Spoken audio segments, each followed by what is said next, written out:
Student board, I'm so sorry. Student board member, Level Mesa. Please Thank you. rise. Ready, begin.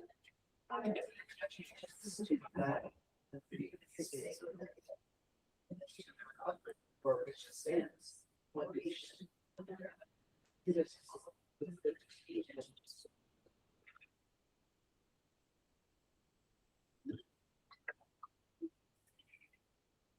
There we go. Thank you. And before I ask for a motion to adopt our open session agenda, I do want to note that we do have a special meeting scheduled for this evening. The additional meeting was necessary due to an emergency, which inadvertently led to an item being left off the regular meeting agenda. And because the items are time sensitive, we're going to make sure we can get to those items and that they're in compliant with the technical requirements. So they have been agendized for a special meeting. So after this meeting, we will call that meeting to order. That meeting will not start before 7 p.m. I don't expect us to get to that by then, but just want to note we will be addressing that item at a later time. All right, so for the adoption of the open session agenda, do we have any proposed changes? President Magana, there is an amendment. We want to amend item N24, authorization for the issuance of purchase orders for the Technology Services Department for fiscal year 2026-2027 to remove malware bytes from the list and to update the term dates for SolarWinds to July 4th, 2026 to July 3rd, 2030. Thank you. With that, I'm going to entertain a motion to approve the agenda with proposed changes. We have a motion. Second. There's a second. Any questions? Seeing none, all in favor, please say aye. Aye. All opposed, all abstaining, motion passes 5-0-0. We'll now move on to the special order of business item I, which is the Schools of Tomorrow implementation update. Before we turn it over to staff for a presentation, we do have public comment. As a reminder, folks will have 2 minutes for public comment. I'll call folks up. If folks would please speak your name into the microphone. Again, the timer will be in front of you. Folks will have, again, 2 minutes. I will call folks up at a time, a couple of folks at a time, and apologies if I mispronounce any names. So we'll start with Nigel John Hanson, Emma Thomas, Don Ruth, Chris Webb, and Jennifer Dupuy.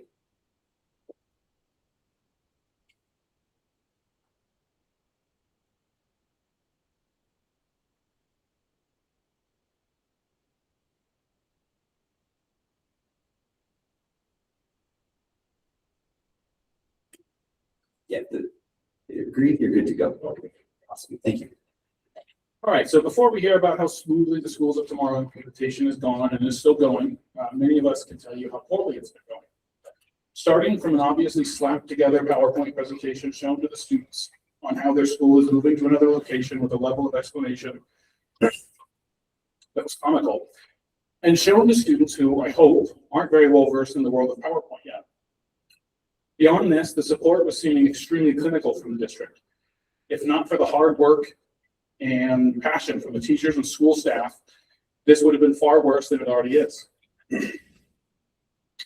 You have a base of teachers and school staff that have done their very best, but constantly have pushback from the district. Limited moving boxes was something that came up for a short time.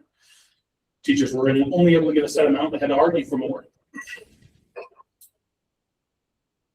If not for parents, many of whom I worked with helped pack and move, these teachers would have been on their own, buried with requirements to have every wall clean, movers who will only move specific kinds of boxes. What's the goal here? Just to reduce liability for everything? What happened to supporting the teachers that we're making these changes to? Unless I missed it, and I didn't hear it in any of the opening trustee reports from the last few weeks, did anybody show up to offer a hand, to support their teachers? Great campaign, great everything to show that. I personally helped one teacher pack up over 20 years of supplies, but beyond their accrued supplies, they also packed several previous generations of teacher supplies. In the end, that equated over 50 years of accumulated supplies for one classroom, all packed up in a week by a teacher who had only just finished the school year the day before. My whole family and children were there to help, not because we find joy in packing, because I don't, but because we didn't want the teachers of our beloved school to go through this awful experience alone. And we all saw the photos of of commencements and the parties at the end of the year. And that's great, but while you were enjoying it, we were doing all the hard work. And for the record, it was Nigel, correct? Make sure we get everyone to play. Nigel? Yes.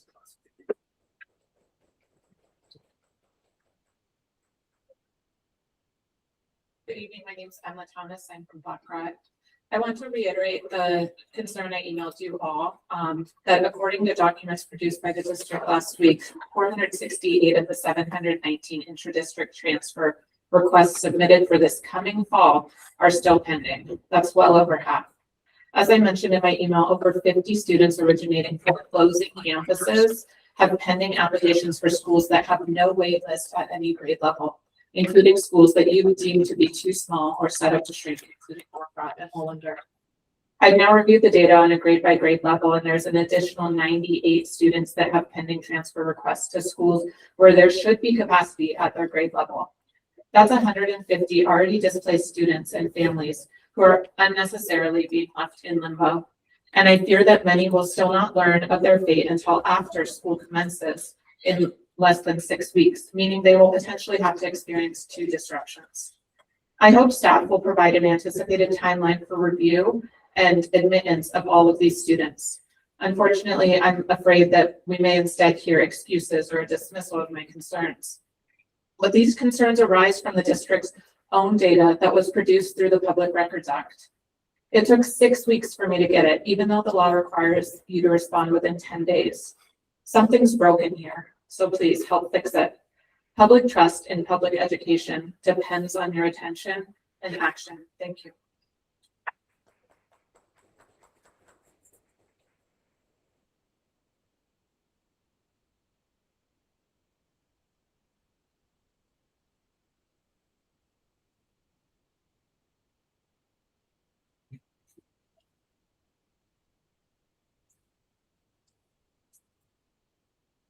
My name is Dawn Ruth, and I'm also a parent at that pride.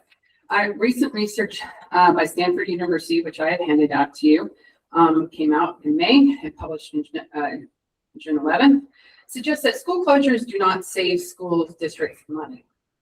Such school closures often lead to student flight, with an average of 287 students leaving districts statewide. Rather than closing schools, districts should consider revenue optimization, like maximizing enrollment, finding new funding streams, and focusing on community investment to improve student retention. I personally would also add that the board should seriously consider the compensation record of the superintendent, whose base salary has increased nearly 35% in 10 years. It's a public record, so that's really available. Without the commensurate improvements in testing, staff morale, and student retention, by your own admission in the March STIC meeting. This does not include the recently approved 13% increase she'll get next year. Before moving on to closing our middle schools, which we know is your plan, please take a closer look at the expenditures that don't focus on students. I would also extend this to other management staff, including Superintendent Jody Lax, Seth Reddy, and other people not involved in teaching and engaging with children. Thank you. Chris Sweat with the Jennifer. The way the stick and stack committees operated was so distasteful for me, like the lack of representation for Gardner. And no, if you have a Gardner employee and not a parent and not an uncompromised parent, and you're really not representing the community there. And I think that was evident in the way the proceedings went. But just the way this is operated too, after it was decided to wrongly close Gardner, as a Gardner refugee, when we're trying to figure out our options and we're working with the district office and we're trying to decide like where we want to go, where it can work for us. The communications I had with the district office, I found the district office staff to be pretty rude and failing to acknowledge that you displaced us. You're imposing on us. And there was just, the tone was all wrong. Also, now my rising third grader is going to get to have his third school in, this will be he's only going to be a third grader. He's going to already have his third school. The first time we moved was for Tweeby. Now, like, we're basically moving again just to keep it. Also, like with Gardner, with this information report, I still want to know, when was that work order decided that we're gonna do, that the new kids get to have, the private school kids, the Hammer kids, they get to have a garden, but my students didn't. And me, I was the one who was actually out there pulling the weeds. Me and the rest of the PTO, we were doing the work, and then we were told we couldn't, and the whole school year, no garden. But suddenly, they move us, that garden done, cleared out in no time, trees trimmed, sidewalks fixed up. Like, why? I want to know when these decisions were made. Also, I feel like Nancy lied to us because she said we would have choice. And instead, they're getting ready to deny us after school program because we happen to get a lottery for a school that we would actually consider attending.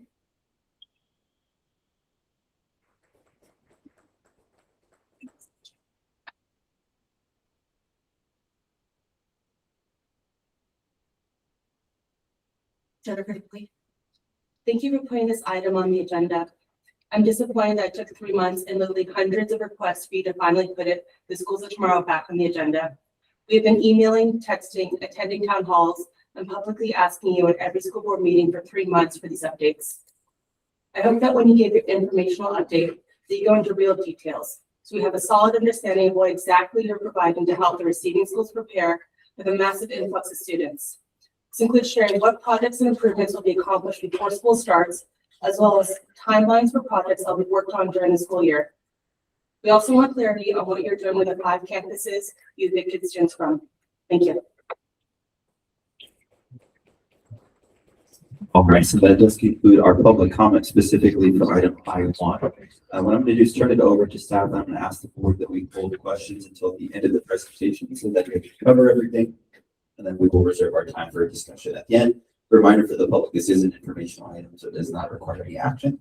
I'll turn it over to staff for a presentation. Thank you, President Magana. This is Separated Chief Officer. As often, as you can see, we have members of our administrative team here to provide updates on the work that they oversee. So as a little bit of context for this evening's update, I want to take a moment to just frame tonight's presentation. We know that this is a significant transition for our students, for our families, and for our staff. And we know that there's a really strong and very understandable interest in Schools of Tomorrow transition work and the information that we'll cover tonight. The transition that's underway is obviously a large-scale operational endeavor, and it matters deeply to everyone who's affected by it. And I think over the past several weeks, over the past several months, our teams have been really focused on doing that work and honoring the significance of this transition while also closing out the school year as we normally do, and supporting our school communities in the final week and getting ready for a successful school year at both the receiving schools and also district-wide. I think while our focus was rightly placed on the students and families and our staff through those critical final weeks, we also recognize the importance of keeping the board and the public informed at these meetings, in addition to the email updates we send out and information we provide to the principals to share with their communities. And at times, there's considerations we have for how and when we're able to provide these public updates. And our responsibility is to be transparent and balance these updates with the integrity of our work, the decision-making and legal obligations that we have. And so tonight we'll provide a comprehensive overview of the work that has been underway, including progress to date, key areas of focus and next steps. And as we move forward, we'll continue to share regular updates regarding the same things, the progress, the timelines, and the next steps. And so as we go through the presentation, I'm just going to remind folks that are going to first state your name and title, so folks know who you are speaking from. And we'll be passing it back and forth, so we have several mics, but maybe a few seconds in between to transition between people. I'm going to give a little bit of context on the presentation just to start us out. Here. There we go. So with the Schools of Tomorrow decision, the Board of Education adopted commitments that we had made publicly through the process, as well as 14 recommendations from the Schools of Tomorrow Advisory Committee. It wasn't all of the recommendations that the Schools of Tomorrow Advisory Committee made, but it was the 14 relevant to the decision for the board to adopt as part of their decision. The commitments that we made were made during the process to provide certainty for students and families and staff for the questions that they would have as we went through the committee work. And where possible to provide clarity on what to expect. And then also as an accountability mechanism following the board's decision on the things that we wanted to be doing. The recommendations from the Schools of Tomorrow Advisory Committee were things that the committee identified as being important through this work, specifically related to the transition and things that are derived from that. And so this update we've built around those commitments and those recommendations. We're also going to add in a lot of other work streams that are relevant, I think, to those commitments and recommendations, but that's really what we're structuring this update around. And we'll talk about what's been done so far, what we've planned for the rest of the summer, and what families, students, and staff can expect at the start of the school year and through next school year where it's applicable. After the board's decision, we took the commitments, the recommendation, as well as all the other work that we needed to happen, translated that into a project plan of over 160 different work streams. Administrators from each department met twice a week to oversee the completion of that work. They're the folks who are going to report out tonight, but there's obviously a lot of teams underneath them that do the on-the-ground work, and I know some of them will recognize those folks as we go through, but just wanted to note that. That work was proceeding across 4 phases that we shared in the final report to the board. And so we'll give updates mainly on the first 3 phases tonight, as phase 4 is really in the start of next school year. But that's where we'll talk about things that families, students, and staff can expect at the start of next school year. We won't cover every single piece of work that's happening, but certainly during questions and answers, if there's anything we don't cover, we can provide information about it. So the commitments, we've structured this to go through in a way that I think is hopefully the most understandable and somewhat chronologically aligned. The first commitment we made to students and families was a notification on March 27th of the board's decision specific to each student and information for that student on next steps. And as I mentioned, we recognized at the time, continue to recognize the significance of this transition. And what we really aimed for was to design a notification process that was clear and personalized for each student, depending on their situation, because there were different situations that we wanted to communicate. Had allowed families to, with a relatively low effort way, to provide their preferences for next school year for their assignment.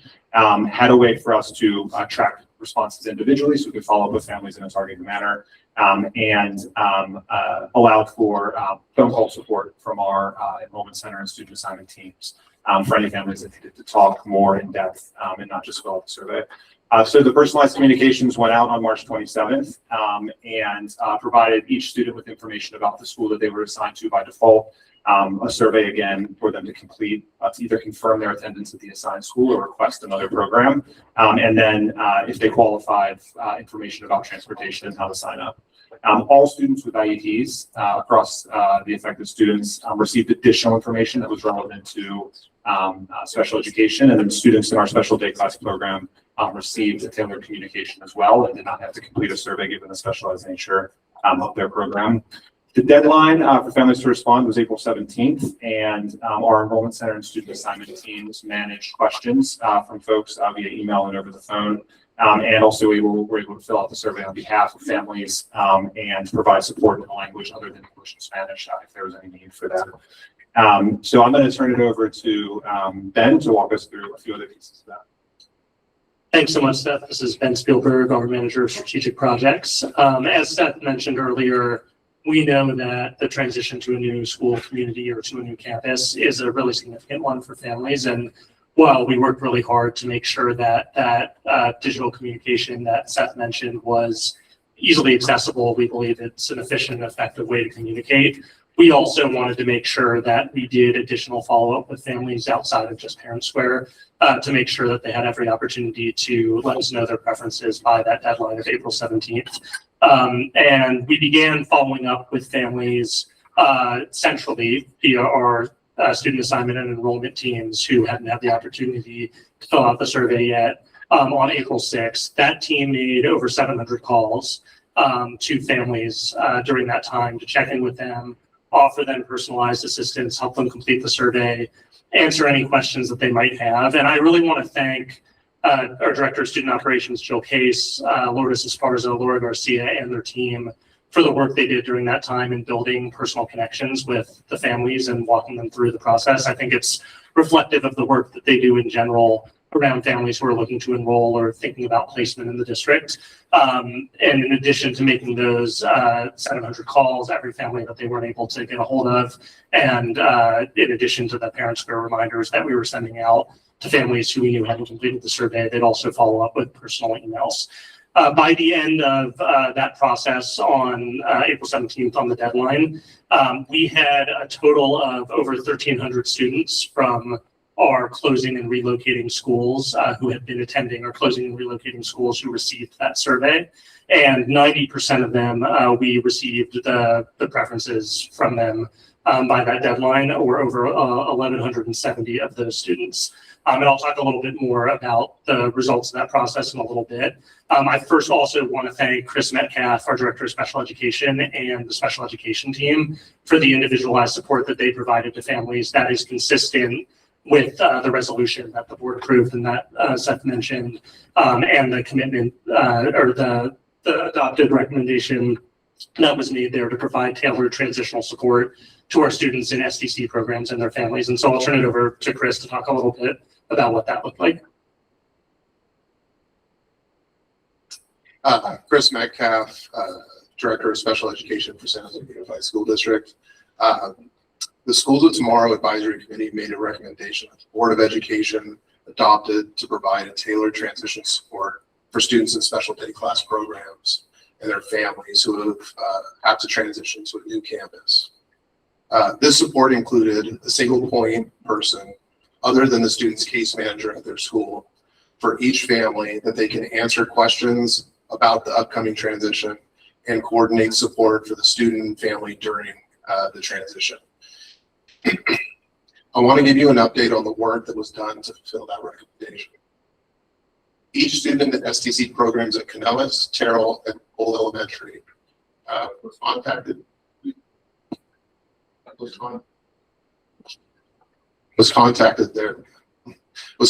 via phone call by Amy D'Addario or Julie Anders, administrators in the Department of Special Education, by March 27th. Amy D'Addario and Julie Anders have served as the primary points of contact for all families impacted by the transition and will continue to provide support through the remainder of the summer. In addition to answering questions and providing requested support related to special education, they have also functioned as liaisons when needed across multiple departments for families, including student assignment, transportation, and the extended learning opportunity program, to ensure that family questions and concerns are addressed and that IEP meetings are convened as needed to document changes or address emerging needs in the students. Additionally, our team remains committed to convening IEP meetings throughout this summer for any family affected by the transition process who requests one, to ensure that we are supporting the students and families in our special day class programs throughout this transition.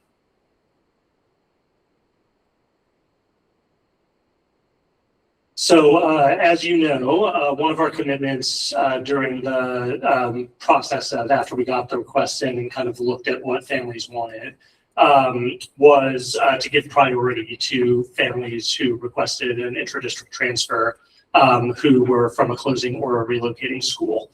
And I'll note that the survey that went out in the March 27th notification let families request three different things. They could request an intra-district transfer. They could request entry into our two-way bilingual immersion lottery, or they could request entry into our magnet school lottery. And one piece of context I think that is important to note that we always included when talking about this commitment is that satisfying these requests as it is at any time is subject to available space at the school site that's being requested. And available space is not just the physical space of the school site. It also is related to the staffing at the school site that we have. So just to give you kind of a concrete example, if there's a school that has 2 first grade teachers and the class size is 26 for first grade, and they already have 52 students enrolled and a 53rd student requests first grade, the only options if you're going to grant that request are to open a new first grade or to create a combination class. So there isn't actually space in that first grade class, even though there may be space at other grade levels at the school, or there may be physical space on the campus to accommodate that request. So I think that's just an important thing to note about thinking about these sorts of requests in general. And the other thing that I'll just note before I give you some of the numbers about the requests that we got and our ability to accommodate them is enrollment is really constantly changing. Student assignment is constantly changing. There are new families enrolling every day. There are families talking through preferences with members of our enrollment and student assignment team. As I mentioned, the team really likes to give families an individual touch to make sure they talk through available options with families. So you really need to take a snapshot in time if you're going to talk about specific data. So the snapshot that I'm going to tell you about is from May 1st, when we sent out individualized notifications to families of what their assignment was based on the process that we ran.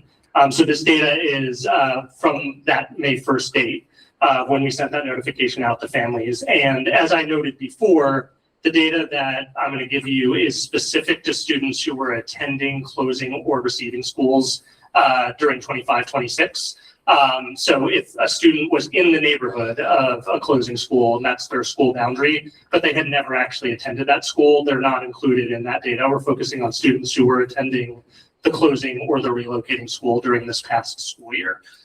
So as I mentioned before, there were over 1,300 families in that category from closing and relocating schools. And we got responses from 1,170 of those families. Of those 1,170, we were able to accommodate a request for 90% of those families, or 1,050 of them.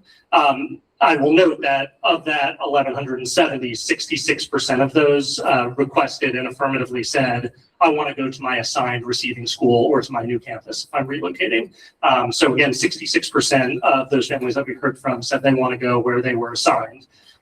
There were 381 students who had a request for a school that was different from their receiving school or their neighborhood school.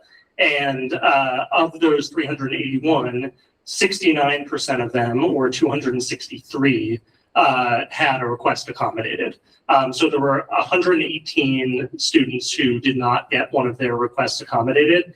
And just to note kind of the distribution of those requests, all except for 8 of them, so 110, were for campuses that typically do not have a lot of space in San Jose Unified for these sorts of requests. So Bookson Elementary, Willow Glen Elementary, Merritt Trace Elementary, our magnet schools, and the schools in the Almaden Valley. So there were only 8 of those requests that we were unable to accommodate that were not for those schools that I just mentioned. And for all of those, again, it was at that specific grade level, there just wasn't space to accommodate those students, was the reason that we weren't able to accommodate them at that time. And again, 69% of those 381 did get a request, and of all 1,170 we heard from, 90% of them had a request satisfied.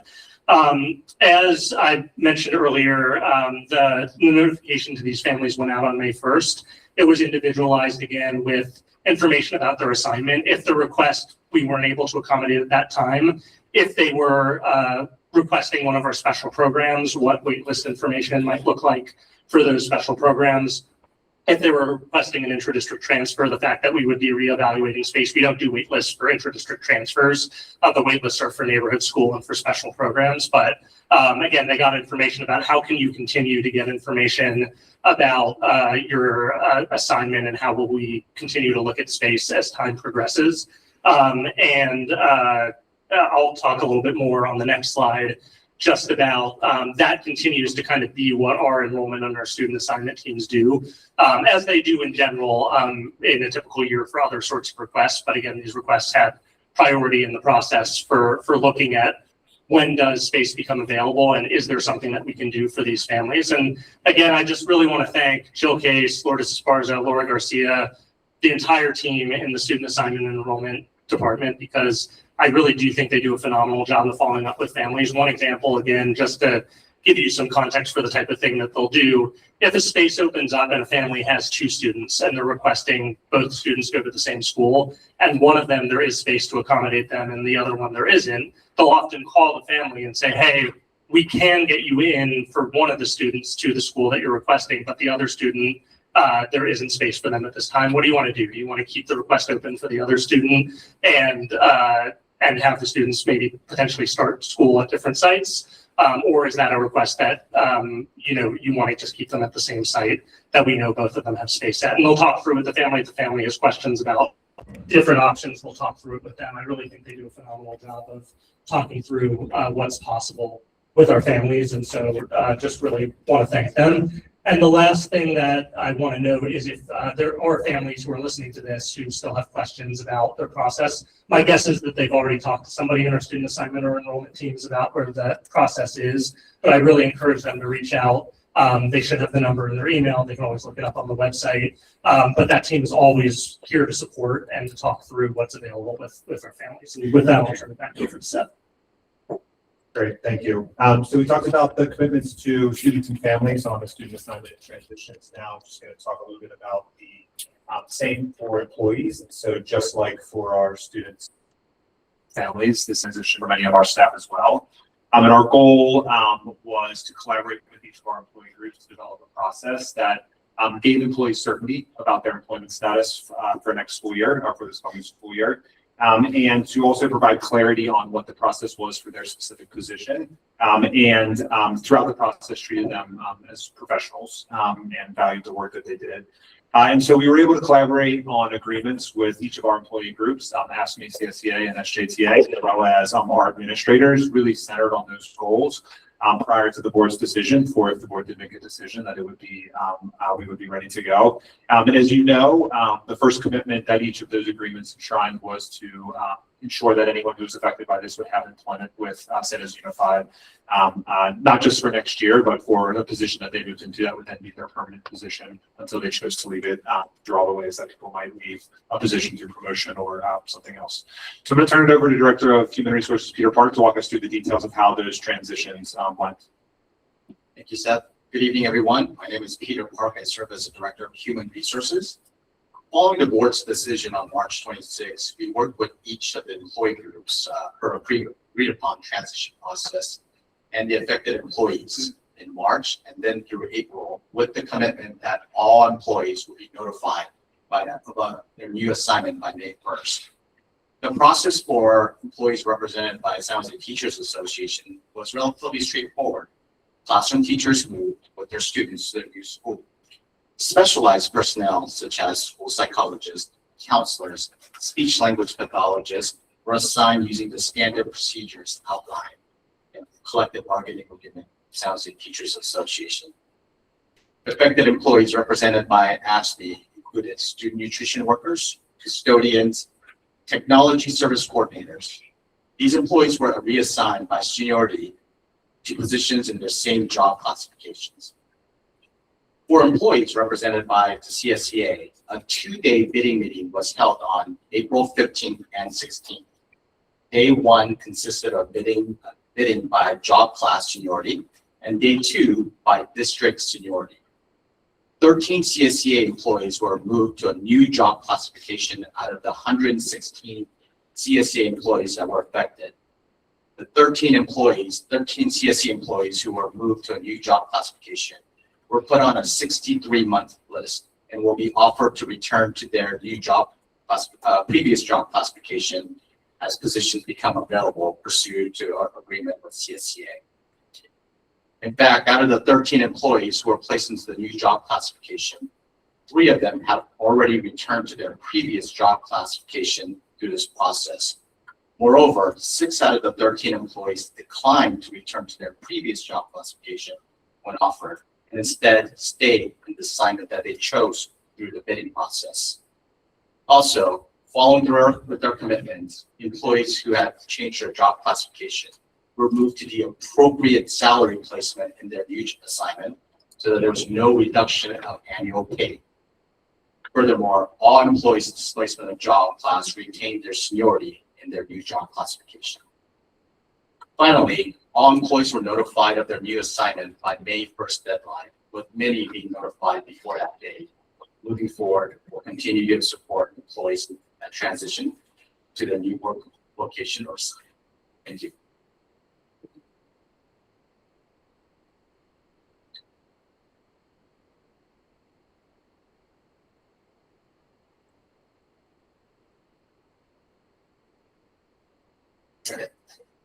So Dominic Barron, Assistant Superintendent. So the same commitments that were just reviewed also apply to our affected administrators. As part of this year's principal appointment process, Superintendent Albaran met individually with each affected principal to discuss available leadership opportunities for the next school year. But most importantly, to have a conversation to understand their preferences.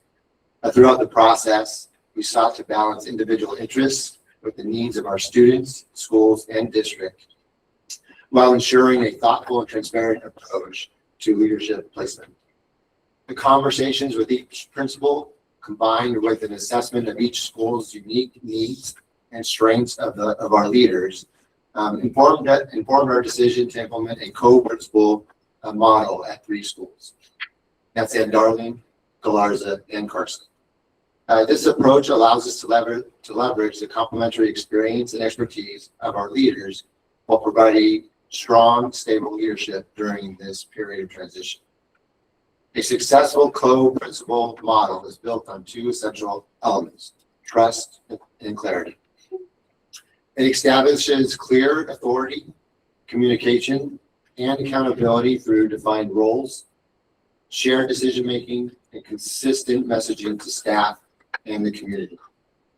The leadership teams are currently working to develop clear role expectations, and we will monitor this partnership throughout the year and we are prepared to make adjustments if needed. We view this as a deliberate transition strategy centered on student needs and the strength of our leaders.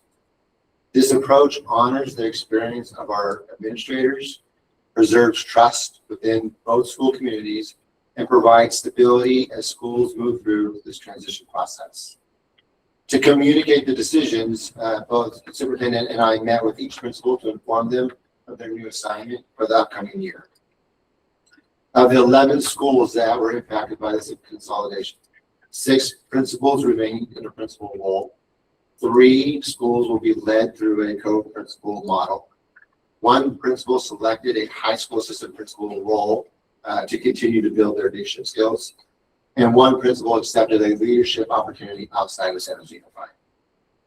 The principal appointment decisions were finalized and communicated to school communities on April 16th. This was 2 weeks prior to the May 1st deadline, allowing principals to begin planning and preparing for a successful transition. Jody will now transition us into the instructional program. So as we've shared throughout the Schools of Tomorrow process, in San Jose Unified, teacher staffing allocations are driven primarily by student enrollment. Principals and their leadership teams determine how to allocate the resources to best meet the needs of their students and their school community. In partnership with school leaders, the curriculum instruction department, student services, special education, and human resources departments collaborated to determine staffing for the 2026-27 school year. And one priority in designing the Schools of Tomorrow model was to provide each Schools of Tomorrow campus with a consistent baseline of instructional and student supports. So beginning this fall, every consolidated school will have 1 full-time instructional coach, 2 full-time counselors, no combination classes as part of the initial staffing allocations, and at least 1 additional certificated position that principals and leadership at the site may use to support either intervention or another instructional priority that's been identified by the school. In addition, they will each have dedicated full-time staffing for our resource specialist program teacher, RSP, school psychologist, and speech and language pathologist. And if you remember, during the Schools of Tomorrow Advisory Committee, it was recommended that these positions be full-time because in the past they've been shared between schools, which means that students wouldn't have access to them every day and those staff members don't feel as much part of the community.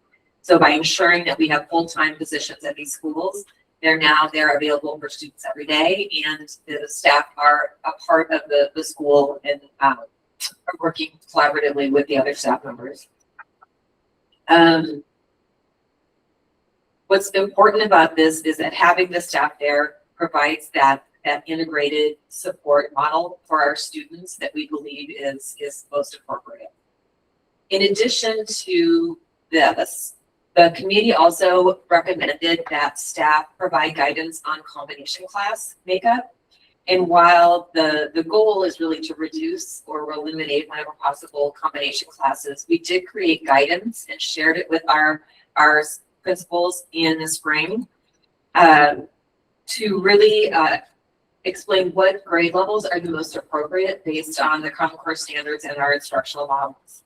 So we created guidance that identified which grade levels combinations would be should be avoided and which ones are more likely to be successful. And we shared that with our SJTA leaders and had them vetted to make sure that we were consistent with the messaging that they recommend, and made sure that we had guidance to go along with those recommendations to provide a clear rationale.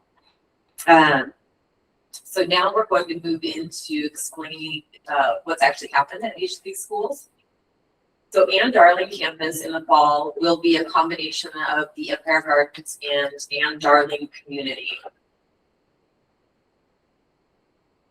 Ann Darling has 6 of the 7 grades. Well, I don't know, I have one. There you go. 6 of the 7 grades have 3 teachers to collaborate with. There's also plenty of space in these classrooms for the SDC students to mainstream during the day. And you can see that there is a non-classroom FTE that can be used for intervention or other content. And then in addition to this staffing, the school will have 2 administrators. You can see the breakout on the next slide of the resource specialist, speech and language pathologist, school psychologist. Each of these schools does have a full-time school psychologist. The number of speech pathologists and RSP teachers depends on the number of students in the program that's there. And again, you can see that there's 2 counselors and a full-time intervention specialist at Ann Darling in the fall. Horace Mann has always been an international baccalaureate school. This fall, it is a combination of the Horace Mann and the Gardner communities, and that brings in a 2-way bilingual Spanish program, which works really well with International Baccalaureate because the IB program does require a world language, which they have intermittently been able to provide over the years, but now will be able to consistently offer.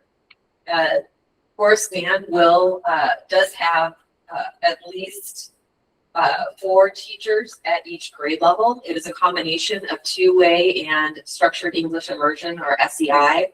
Our goal is to get to 2 of each program at each grade level, but of course, we're looking at the students that are there right now and making sure that we are providing the appropriate program and supports for them.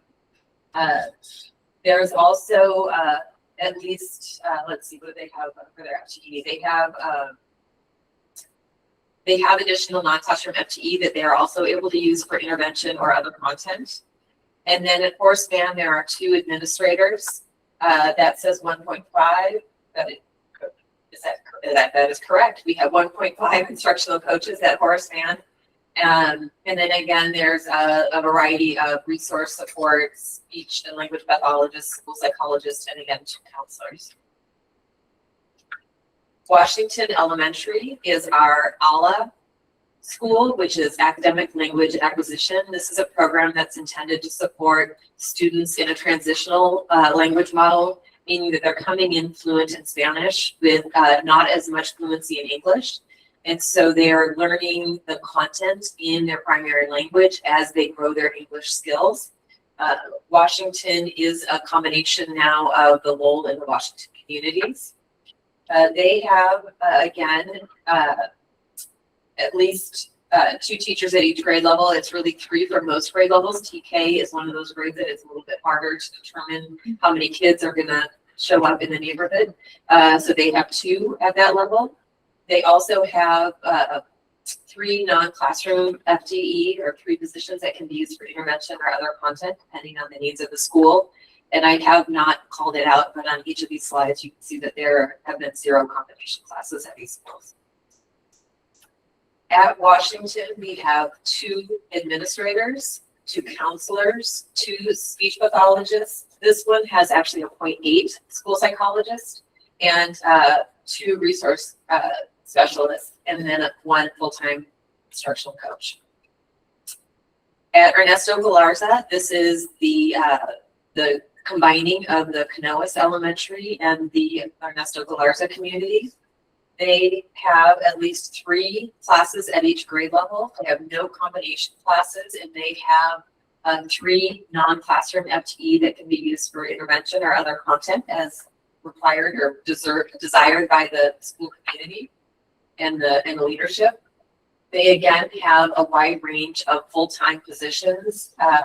You can see that there are 6 speech and language pathologists, which is a large number, but it is due to the special day class program there with meeting the requirements for those students.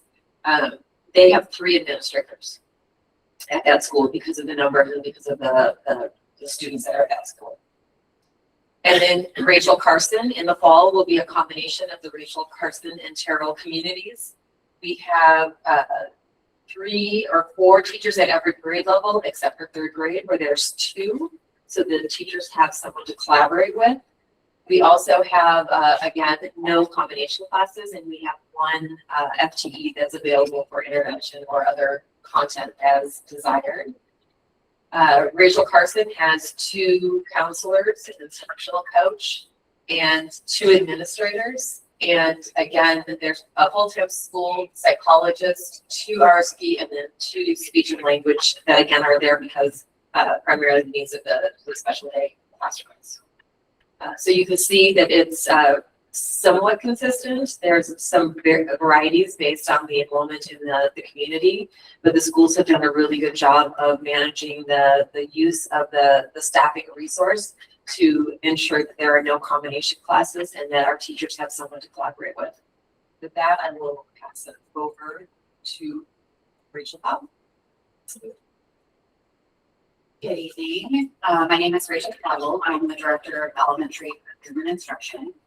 And first, I'm going to talk about. Speak up. Sorry, pull it closer. Can you hear me better now? Yeah. Okay. Rachel Powell, Director of Elementary Curriculum Instruction. And I first going to talk about textbooks and library materials. It is a top priority every summer for the appropriate textbooks and instructional materials to be at each school in the district. In a typical school year, all textbooks and instructional materials are inventoried in the spring and left in the teachers' classrooms unless they're changing grade levels. Consumables and new adoptions are ordered by C&I and distributed over the summer by our operations team. When paralibrarians return in August, materials are received in Destiny, our inventory management system, by paralibrarians and distributed to teachers. We recognize that the transition of staff and students added complexity for the summer's preparations. To ensure an organized and accountable transition into the 26-27 school year for the receiving schools, all paralibrarians were asked to complete a full inventory of textbooks and instructional materials prior to any items being moved. Following this inventory, materials were packed according to district procedures. Teachers remaining at the same grade level boxed their classroom teacher materials, while materials for teachers changing grade levels, along with all student textbooks and unused consumables, were sent to the library for processing by the paralibrarian. Materials were sorted, labeled, packed securely, and are being tracked through Destiny, again, our inventory management system. These will then be moved within the school or to a different school, depending on the situation. After the move and prior to the start of the school year, paralibrarians will verify materials through Destiny, identify any missing items so that more can be delivered, and ensure inventory records are accurate and complete. All instructional materials received at school sites are entered into Destiny before being distributed to classrooms, ensuring accurate tracking and accountability across the district. This is the process that we use every year, and we are leveraging our experience to handle the higher volume of change this summer. Next, I will provide a quick update on one of the recommendations from the Schools of Tomorrow Advisory Committee that the board adopted. The committee recommended that staff provide parent-guardian education sessions at Horace Mann Elementary on the two-way bilingual immersion program, or TWIBI, at Washington Elementary on the Academic Language Acquisition Program, or ALA, and I want to give an update on that one. Historically, TWIBI is a highly sought-after program across San Jose Unified. However, at the end of May 2026, we only had 28 families committed out of the 48 available seats at the Horace Mann Elementary Kindergarten program. This was mainly due to accommodating the request of existing partner elementary students to attend other schools. We had planned parent-guardian education sessions targeting TK and K students to start next year to begin building interest in the combined community, but recognized this needed a more direct approach for the next school year. We contacted over 40 families via phone call currently enrolled for the Structured English Immersion, or SEI program at Horace Mann to explain the Tweedy opportunity for their incoming kindergartners. The response was immediate and incredibly positive.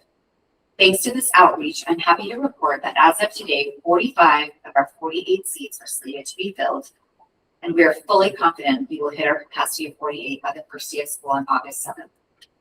We are still connecting with a few remaining families, and we know we will catch late enrolling families over the summer who will jump at this unique opportunity. This experience proved that the demand for Tweedy is as strong as ever. It's simply a matter of timing and communication. We are also continuing to refine how we connect with our newcomer Spanish-speaking families so they understand the long-term benefits of a bilingual classroom right from the start. Finally, our next focus is getting the word out for our transitional kindergarten or TK seats. We prioritize kindergarten because it has the largest gap to fill, and TK has far fewer open seats, and we are confident that those will also be filled by the first day of school. The reason we focus on TK and K and not other grade levels are due to the language demands of a Tweedy program. Families who wish to enroll in Tweedy beyond kindergarten are assessed on a case-by-case basis to see if they qualify. For the Olive program, we are also working closely with families from Lowell who are moving to Washington to provide information and enroll appropriate students. The academic language acquisition for Olive program runs TK through 3 and is specifically designed for native Spanish speakers to slowly transition into English by 4th grade. This is a narrow, highly targeted group of students, so we're focusing our outreach exactly where it is being focused. On May 1st, Manager Ramon Sanchez visited Lowell Elementary to connect directly with these families and share information about the Olive program in Washington. Moving forward, our team is focusing on calling incoming TK and kindergarten families who are already enrolled to gauge their interest. Great, thanks, Rachel. So wanted to give that update on the instructional program. Now going to pivot to commitments around two of the other commitments we made and have Shannon McGee take us through. Good evening, I'm Shannon McGee, the Director of Equity and Leadership, and part of the role that we have is to supervise principals. So we've been providing support to our schools that will be closing out for the 25-26 school year, and our schools that will be receiving students for this coming school year. Per the commitments made in the School of Tomorrow process, the schools that were closing at the end of the school year were allocated twice their normal site flexibility funds to support important school and community events. This funding was intended to support remembrance activities, commemorative events, and student activities as part of the transition. Schools decided how they were going to spend the money within their community. We have examples of schools that held end of the year assemblies. At Terrell, there was an end of the year assembly where retired Terrell employees were present and giving speeches and talking about their time, as well as their carnival that they spent the day on. Other schools had other commemorative activities for their students and families as well. The schools that will be receiving students for the 26-27 school year will also be allocated twice their normal site flex funding to support transition and integration activities. We provide guidance and support for the sites to help them plan to use the funds and to connect with their community. There's two big ways in which schools have some of them have currently spent their funds. They've invested in site-specific needs and improvements that will benefit students and families. A couple examples of that: Washington Elementary has allocated some of the funds for resources for their wellness center, and Darling is increasing their classroom library selections for students, as well as increasing their hands-on science materials. Galarza is taking the opportunity to update materials and around engagement and efficiency, especially for their autistic students in their autism program. And then other sites are doing some back-to-school activities. Horace Mann has a back-to-school ice cream social and a barbecue for their staff plan. We understand the importance of the roles of being able to connect families and communities together with the school. Our aim is to ensure that each consolidated site has flexible resources to meet the unique needs of their school communities and families. And so we will continue to work with them, and we're excited to see some of the additional creative and impactful ways that schools will be using these funds to celebrate their achievements and prepare for a fantastic school year. Thank you. And we'll-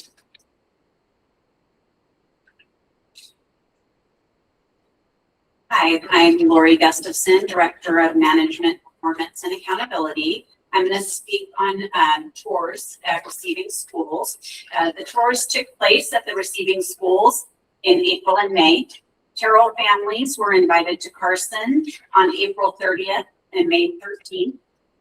Their families were invited to Horace Mann on April 27th and May 13th. Empire families were invited to Ann Darling on April 27th and May 13th. The families of Lowell students were invited to Washington on April 28th and April 30th. And Canoas families were invited to Galarza on April 30th and May 12th. Hammer families had an opportunity to tour the Gardner campus on May 19th. At each of these tours, both administrators and site staff were present, and parents were welcomed and provided with information. Families had the opportunity to tour the campus, and questions were answered. I had the chance to attend several of these sessions, and I saw students who attended with their families that were excited to meet new staff and to see their new campus. Chris Metcalf, Director of Special Education again. At the start of the year, the Ernesto Galarza Elementary Special Day Class Program will serve 55 students in a highly specialized programmatic model based on a non-public school framework. During individual phone calls I discussed earlier in the presentation, several families had questions regarding facilities and locations of classrooms. Based on these questions and the size of the program, our team felt it was important to provide a specific tour for families so that they could walk the campus and become familiar with the setting. Several San Jose Unified staff will be present to support the tour, including the Galarza administrators, the site program specialists, the BCBA, as well as the Department of Special Education staff, including my administrators in my department, my classified office staff, and several district office program specialists. This tour will occur on July 31st from 3:30 to 4:30.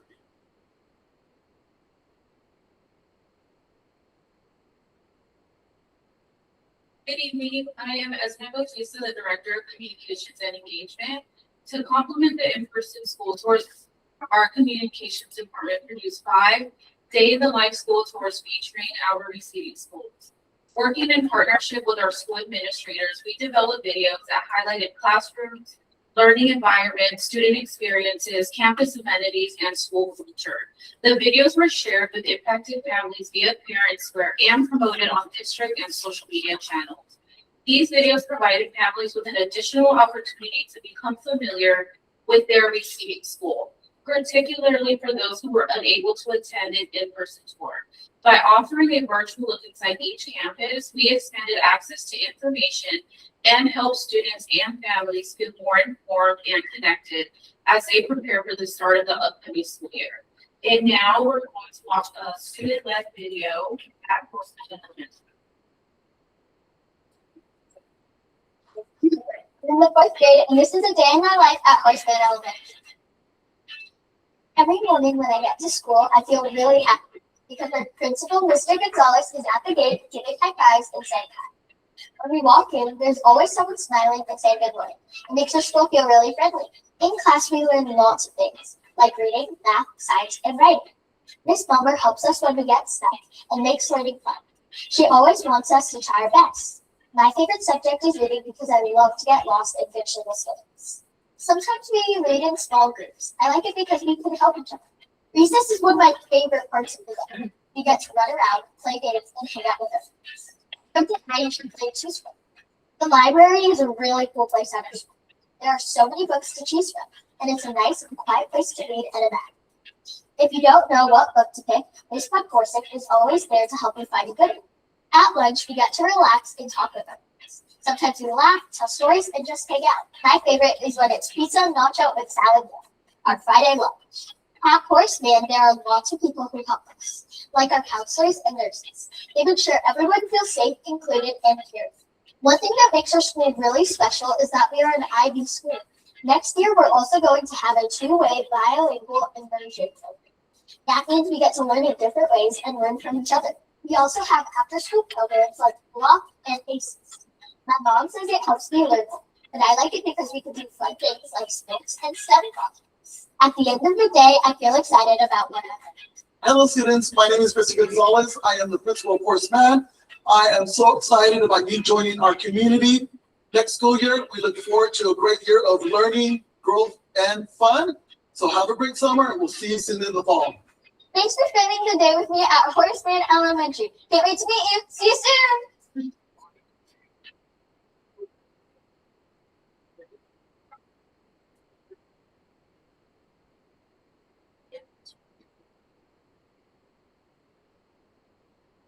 All right, we'll get the presentation back up there. And transition, yeah. Yes. Good evening, Michelle Reguito, Director of Student Services in San Jose Unified. I'd like to share the work we've done around culture and climate. Throughout the spring, the National Equity Project, NEP, partnered with the leadership teams at both closing and receiving schools to create opportunities for staff and families to reflect, connect, and prepare for transition. These engagement sessions celebrated the strengths, traditions, and relationships that made each school community unique, while offering participants opportunities to ask questions, share hopes and concerns, and reflect on what these transition means for their children, families, and colleagues. Although many conversations were understandably bittersweet, NEP facilitators reported that participants appreciated school and district leaders' efforts to listen, communicate openly, and support their communities through this change. Leaders also recognize that this work will continue into the new year as new relationships, traditions, and a shared sense of community develop. The conversations also provided valuable insight into what matters most to families and staff as they come together. Across schools, participants emphasize the importance of preserving meaningful traditions, maintaining clear and consistent communication, building relationships, and creating opportunities for families and staff to help shape their new school community.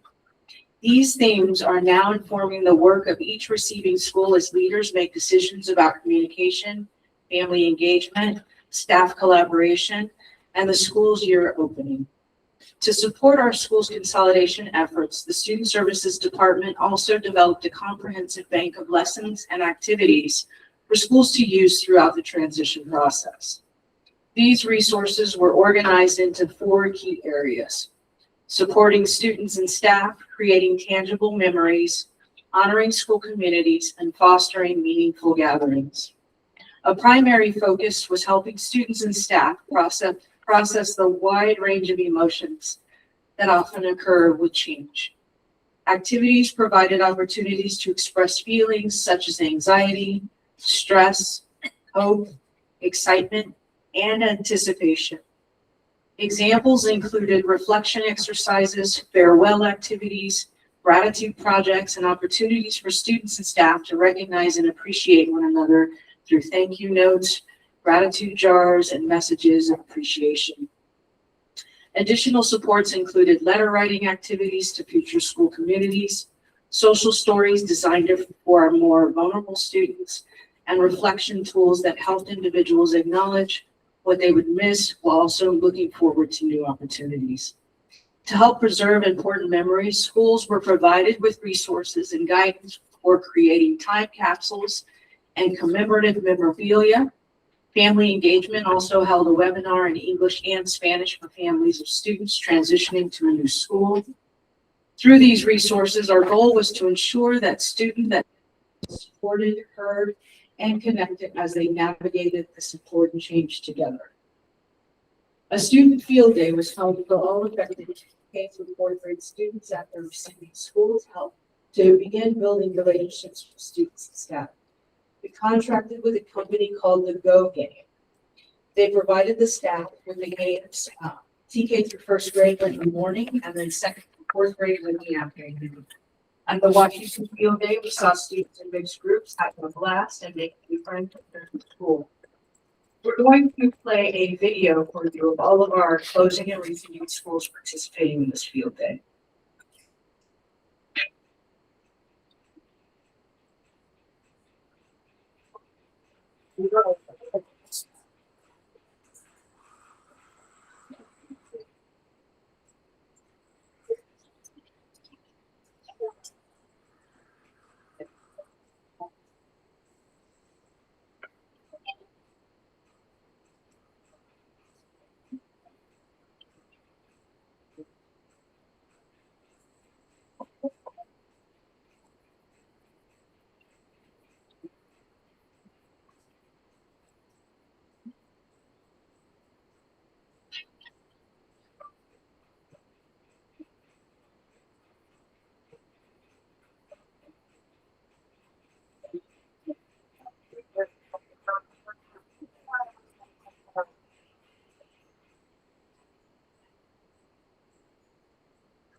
All right, I'm going to shift to joint staff meetings and collaboration.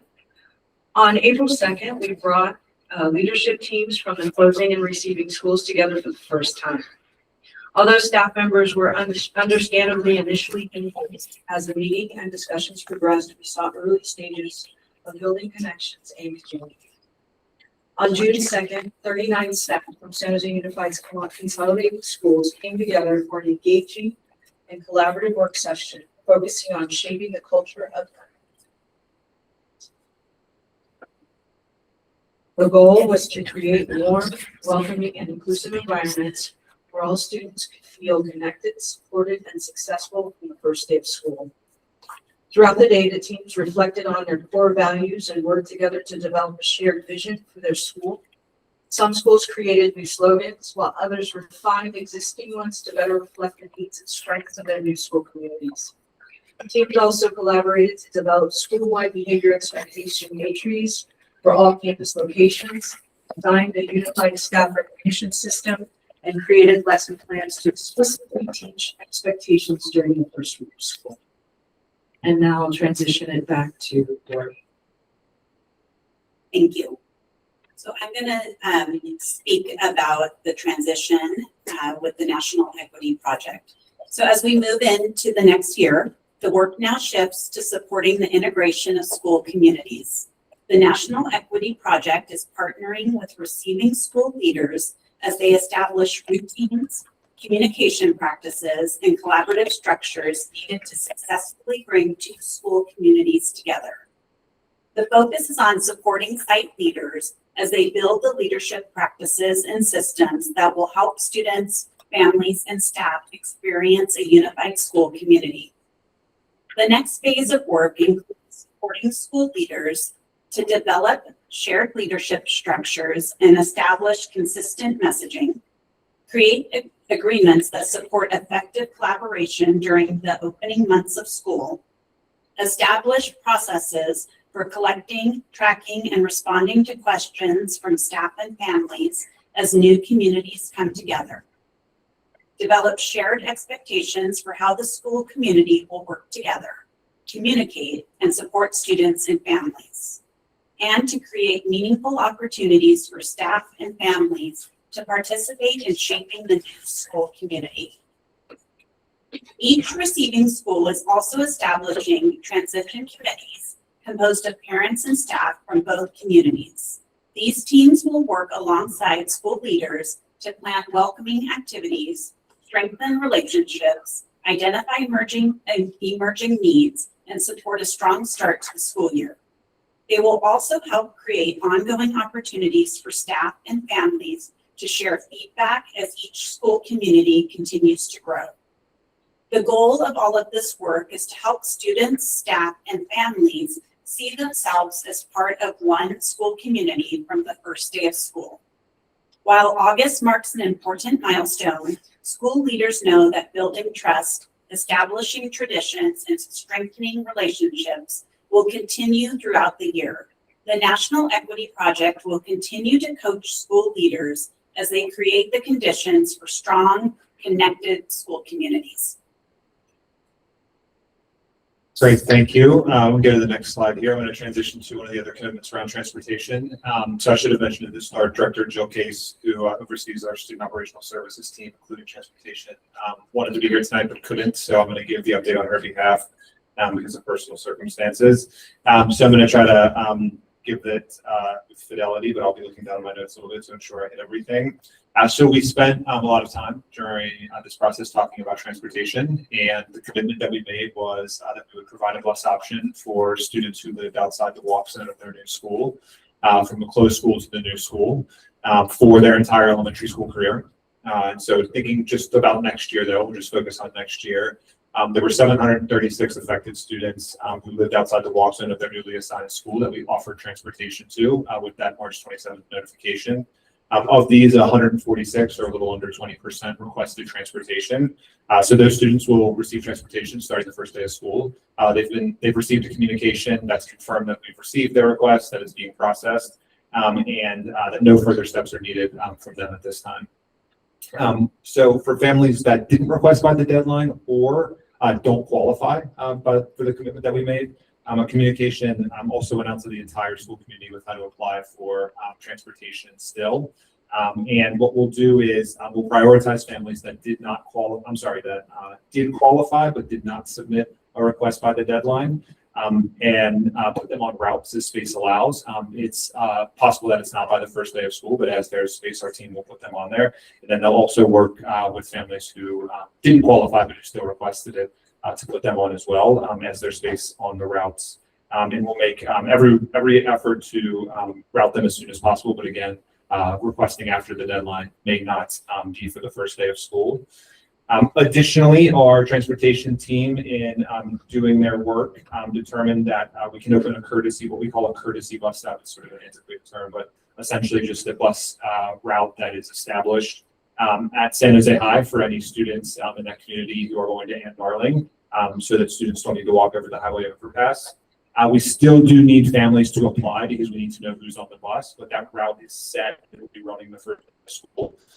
And so what our transportation team is going to do is start calling families. So we were able to make that determination in the last few days. So they're going to start calling families who were previously at Empire Gardens, starting with folks who live in that area, who didn't request transportation, and make sure that they know about this option and get them signed up if they need to. We'll also be reiterating that in a parents card notification with information about how to apply. And so after reviewing all of those transportation requests, and also at the same time, the district-wide special education transportation needs that happen. The start and end times for our schools were finalized for the June 1st deadline, published by schools before that actually, and then shared in the district newsletter on May 26th. So we were able to do that with pretty minimal change to the schedules that have existed in the past. So more in the transportation realm, one of the Schools of Tomorrow Advisory Committee's recommendations was that we review staff review the facility pickup and drop-off areas at each school to identify any needed enhancements. And so our transportation team went out and met with the principals that are receiving and relocating schools to review the pickup and drop-off that they've done, how they've typically structured it, how they want to structure it, and identified any changes to the pickup and drop-off zones that were needed for those schools. We'll hear a little bit about later in the facility work, sort of the restriping that went with that from our side, but we also met with the city of San Jose to review those changes, requested curb repainting and additional signage that they put up where it's appropriate for those pickup and drop-off zones. And so for Rachel, Carson, Horseman, Washington, and Galarza, those were all identified. Some of it has actually been completed. We got an update this morning that they completed some of it, and the city does not think that there'll be any challenge with completing it by the start of the school year, by July 31st. Also met with city staff, as we had discussed, and the principals at Washington and Horace Mann to discuss the traffic and walk areas around those sites. Two enhanced crosswalk projects were identified at Washington, and Superintendent Elbron and Jill met with City Councilman Portorios to work to secure funding for those projects. We're working with the council member in the city right now on if that's going to be possible and the timeline for that work, and we'll continue to stay on that. And then at Horace Mann, the city is also planning to remove some parking meters on 6th Street to increase passenger loading. We can go more. We'll continue to, in terms of next steps on this, obviously continue to work with the city to ensure the completion of those things that we've identified at each of the schools, as well as the crosswalk project at Washington. We'll also be assessing Ann Darling shortly, probably. With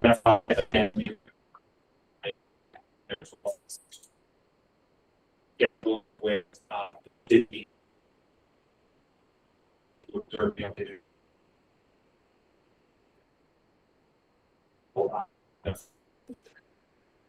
He also explored at the rest of the alternative option. Be able to expand just the location of that school. There's obviously some limitations there. We've identified one alternative possibility that we're working through right now. To add another potential pickup and drop off area for families to use, in addition to what our transportation team has done in determining where buses will go versus where parent pickup will go. So we'll continue to work with the principals on all of those items, as well as any support as usual with staffing supervision for the before and after school pickup and drop off. And then finally, from a transportation perspective for our families that signed up by the deadline, they'll get additional details by July 31st. Just to give some context, each year IEPs continue to be held over the summer. We continue to finalize placements for students in special education, which is a big factor in our transportation. And we want to ensure we set our routes. When we set our routes, we have as much information as possible. And so we'll, and then we can look at everything and plan the most efficient routes to minimize the student ride times for some of our students that are traveling far distances for their specialized programs. So we'll contact families as soon as possible with the information, but no later than July 31st. So pass it over to Jody to talk about another commitment. So as you know, we have ELOP, which is the Expanded Learning Opportunities Program for students that are in grades TK through 6. We did offer all eligible families from the Schools of Tomorrow transition to register for ELOP, and that communication was sent out on April 17th. ELOP provides what the state calls a 9-hour day. So that's the 6 hours of school with another 3 hours after school, which provides supports for our families. We combine ELOP with ACES, which is available at some of our schools, to expand those services. So this communication did go out to families well before the deadline. We, I think the next slide. To date, we have received 283 requests for ELOP services through this process. And even though some of those requests did not 100% align with our commitment, we really want to make sure that we are offering it to as many people as possible. And so we are offering space for all of the people that have applied. And then they will receive notification of their placement by July 15th. And the providers will begin to follow up with families right after that, so that families will receive program-specific information and details by July 31st, which was our commitment. We do have a small number of families that submitted requests after the deadline, and we are working with our providers to increase their staffing so that we can expand the space, and we'll move those families into slots as soon as we are able. And that was part of our rationale for having a deadline for submitting, is that we needed to make sure our providers could hire the staff so that they could stay within the legally required ratios. We are pretty confident that they will be able to meet the needs of our students, and that we will be able to communicate with families that are on the wait list relatively quickly to get them into slots. Great, so you get the next slide. So I'm going to spend some time on our facilities. One of the commitments we made was priority for our receiving schools for facility investments, including those from Measure R funds through our facility master planning process. Want to give just a little bit of background and context before I turn it over to the team for more details. So we have multiple ways that we fund facility improvements in our district, and our facilities and construction team plans the large projects for each summer more than a year in advance because they often require very significant approval processes that are timely through the state, and also lengthy procurement processes. And so they use end of life cycle data, pressing safety concerns, and the need to prioritize things like paving, roofing repairs, sort of big projects that need to take place when there aren't students on campus. At the same time, that team is also throughout the year coordinating work over breaks and also during the school year where it's possible, that are just smaller projects that we can get done across our district.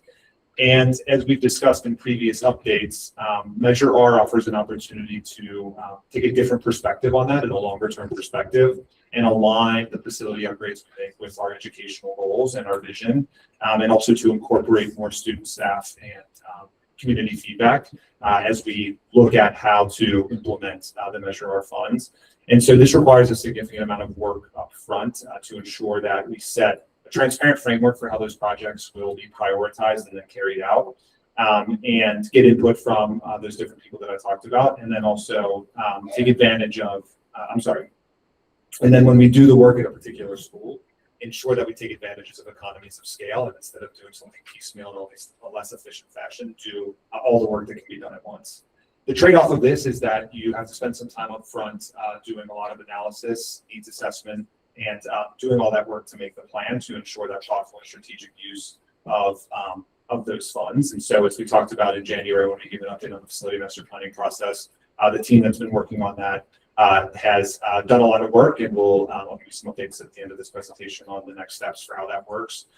But for the context of this commitment, one of the things that the facility master plan will have is a rubric that has different factors that you all will approve, that'll be based on the feedback that we get from our student, staff, and community, as well as other factors that are important to how you prioritize facility upgrades. And this commitment was really to ensure that when we did make that rubric, extra points would be provided to the receiving schools to give their projects priority. So that's the Measure R and facility master plan piece. And so that priority will really come into play when we develop that facility master plan. And I'll talk about the timeline at the end of this section. But separate from that, we've also applied this commitment to the work on facility enhancements that receiving schools will receive this summer to ensure we're ready for the start of the year. And so I'm going to turn it over to Tracy Morrison, our Director of Procurement, who oversees the facility and construction, to talk through that with some other members of our team. Good evening. My name is Tracy Morris. I'm the Director of Procurement for the district. In early April, we commenced a comprehensive sidewalks focused on identifying the facility needs required to support new programs at our receiving schools.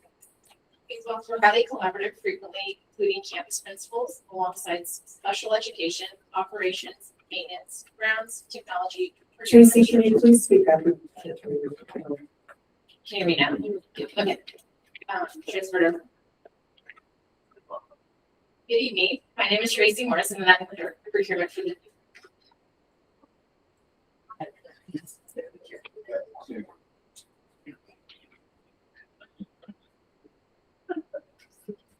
third time's a charm.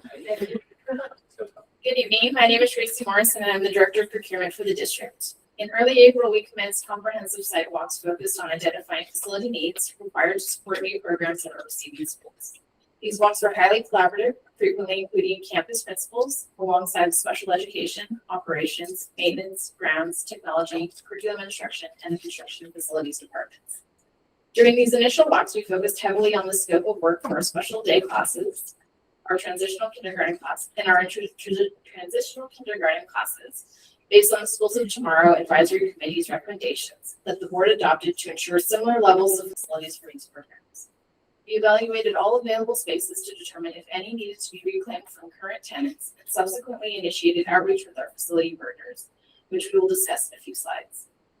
Exterior areas were also assessed for critical updates, including place surface assessments, parking lot striping, safety fencing modifications to support SDC programs, and a comprehensive inventory of classroom equipment. In May, we were able to finalize specific project details and scopes once the expected class counts per grade and staff locations for the 26-27 school year were finalized.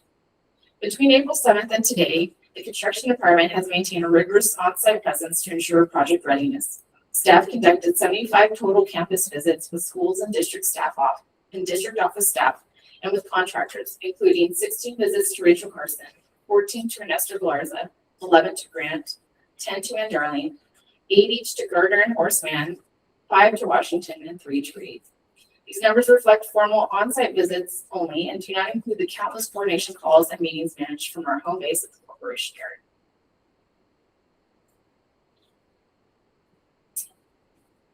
Chris Metcalf, Director of Special Education. Another recommendation made by the Schools of Tomorrow Advisory Committee and adopted by the board was for my team to collaborate with schools receiving special day class programs and the staff that support the programs to provide a similar level of facilities in the current classrooms and identify enhancements if any are needed. One of the primary goals of the classroom walks at the schools receiving special day class programs was to collaborate with the site administrators to identify a location for the classrooms that would best meet the needs of students, staff, specialized instructional model of the program, and facilitate the unique supervision needs. I collaborated with the administrators and our operations and facilities teams during the walks to identify the best locations for the classrooms and any facility enhancements needed for this summer. Based on these walks and the collaboration with the school principals and other departments, the construction and facilities teams have been actively advancing the following campus projects that are expected to be completed over the summer. I'll provide a summary of the work at each site, and Chris Metcalf will share additional details and context of the site with the special day class programs. At Ann Darling, we have playground and parking restriping, flooring replacement in 3 classrooms, interior paint in 3 rooms, classroom cabinet installations with sinks in 2 rooms, reconfiguration of restroom fixtures and accessories in 2 classrooms. And Darling Elementary currently has a special day class autism program, but one of the SDC program classes were being moved in context of integrating the students and staff from Empire Gardens.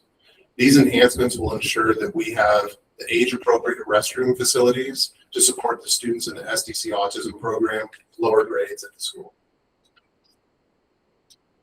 At Gardner, we will be doing signage updates, playground and parking lot striping, backpack of installation, and rooms that do not currently have any. At Ernesto Galarza, we will be doing signage updates, playground and parking lot striping, removing cabinets in 2 rooms, flooring replacement in 3 rooms, restroom modifications, whiteboard installation in 1 room, increasing fence height at the playground to match existing adjacent height, adding fencing at the end of the parking lot behind the 2-story building, and replacing large rock features that were part of the original landscape design with concrete infill. Ernesto Galarza Elementary is receiving the San Jose Unified Autism Center program from Canoas Elementary, which includes a preschool program. The instructional model of this program utilizes partitions installed within each classroom to create small individualized learning spaces. We worked with our operations team to select and order new partitions that will be installed in each classroom. All classrooms will also be provided the appropriate specialized furniture required, including new bookshelves with matching bins designed to reduce sensory issues. Additionally, the room that will house the preschool program will have an age-appropriate toilet and sink installed and flooring upgrades. One classroom will be converted into an occupational therapy sensory room with ceiling-mounted sensory swing. Upgrades will be made to shared bathroom facility between 2 classrooms to support the needs of the students in the program. An existing accordion wall will be replaced with a permanent wall between two classrooms to reduce potential noise issues. Modifications to the fire doors that separate 4 of the classrooms are being made to support the sensory and safety needs of the students in that program. School-wide, the fence around the transitional kindergarten and preschool program playground is being raised to 5 feet, and benches are being removed to reduce the opportunities for elopement. The playground and canopy will be pressure washed as well. Another 5-foot fence is being added between the staff parking lot and one of the classrooms to prevent opportunities for students to elope into the staff parking lot. At Grant Elementary, they are receiving a special day class preschool program that was previously at Lowell Elementary. This is a unique program, and it shares a program similar to Canoas having a preschool program. It's the only 2 preschool programs we have in San Jose Unified School District. We've had to move the location several times over the past 10 years due to program size increase, the TK expansion happening, and changes in the need of the program. And as we try to position the program geographically to best serve the students for the year, or so that we are in the program before moving to TK. We identified 2 rooms located on the south end of the campus that were not being used, that will completely be retrofitted and will include new carpet, paint, windows, flooring, specialized furniture, upgraded technology, and whiteboards. At Horace Mann Elementary School, we will be restriping the playground and parking lot. At Rachel Carts will be creating an additional office in the administrative office building. Addition of windows for several interior doors, infilling existing openings with doors to create additional dedicated workspaces. Addition of windows in several exterior doors. Installation of interactive projectors and boards in classrooms that previously had not been used. Flooring replacement in 4 classrooms. Removal of cabinets to allow for more useful small group workspace in 1 room. Creation of 3 offices and 1 vestibule in an existing portable classroom building. Infill a planter area with concrete at the TK Kinder playground. Rachel Carson Elementary currently has a special day class program, and one of those special day class programs is being relocated internally to integrate the students coming from Terrell.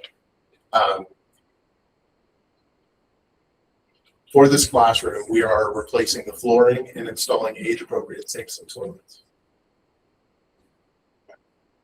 At Reed Elementary, we are relocating interactive projector systems and installing ceiling mounted projectors in 2 classrooms. Reed Elementary is receiving the FIT special day class program previously at Terrell Elementary. The 2 classrooms that will house the program only needed updated technology, as Tracy mentioned. 1 additional classroom will be turned into an occupational therapy sensory room to support our students in the FIT program. Other than moving items and cleaning, the only additional work that is required in that room was to install and anchor a point for sensory swing that will be done this summer. And at Washington Elementary, we will be restriping the playground and parking lot, removal of 11 outdated Promethean boards, and replacing them with new standard projector systems. Washington Elementary has a non-categorical special day class program, and there were not any facility updates identified specific for those programs. These are the immediate enhancements that were identified to be completed this summer, and we plan to continue to identify upgrades and improvements with our students, staff, and communities when they experience these new environments. Next slide.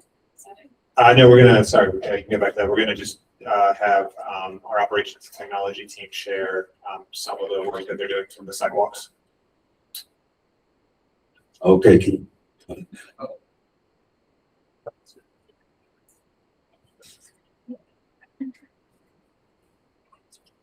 Okay, good. You guys hear me? Yeah. Okay. All right. Good evening. My name is Marty Herrera.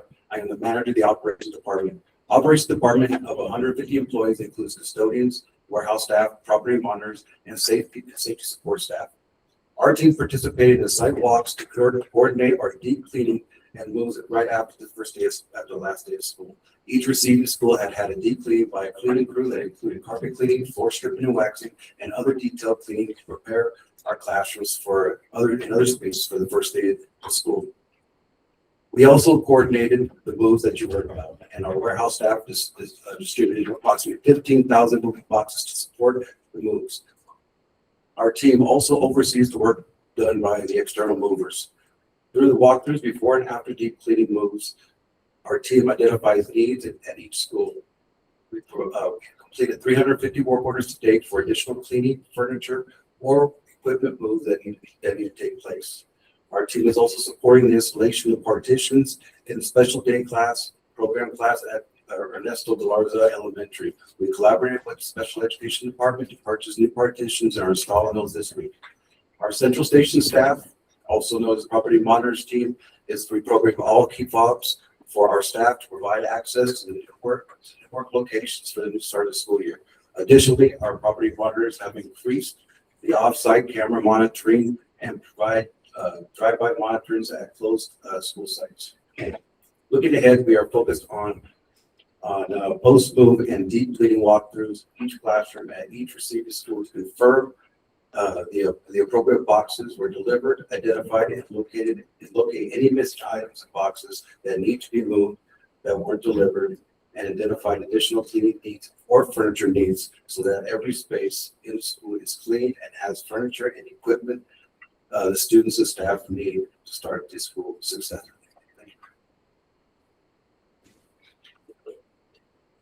Hello, my name is Patrick Scanlon. I am the Director of Technology Services here at San Jose Unified, or as you might know me, the microphone battery guy.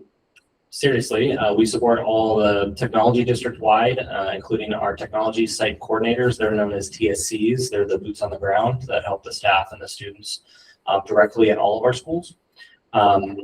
With the Schools of Tomorrow teams and project and other departments, we've participated in classroom walkthroughs to inventory all of our existing technology that we have and provide support to other departments that are working on equipment moves and getting that equipment either removed or boxed up and then ready for the movers to take to the receiving sites.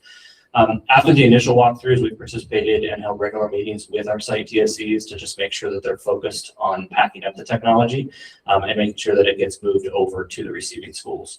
This includes, but is not limited to, computers, iPads, Chromebooks, their respective carts that they're stored in, projectors, document cameras, and things like Apple TVs, which teachers use for projection in their rooms. TSCs have also been checking each classroom as materials are delivered by the movers to ensure that every classroom will have the appropriate technology to the start of the year, with a particular focus on the classrooms that were previously empty or hadn't been used as a classroom in quite some time. They've been identifying equipment that is needed and letting us know what items those are.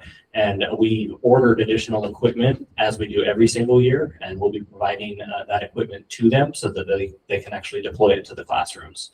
And just moving forward, my department will continue with the classroom by classroom checks and the distribution of any technology equipment to ensure that every classroom has what it needs for the start of the school year. And that's just something that normally happens as it is, but we've made it clear to the TSCs at the receiving schools that there is special focus on the classrooms that maybe haven't been used in a while as a traditional classroom. So that's it.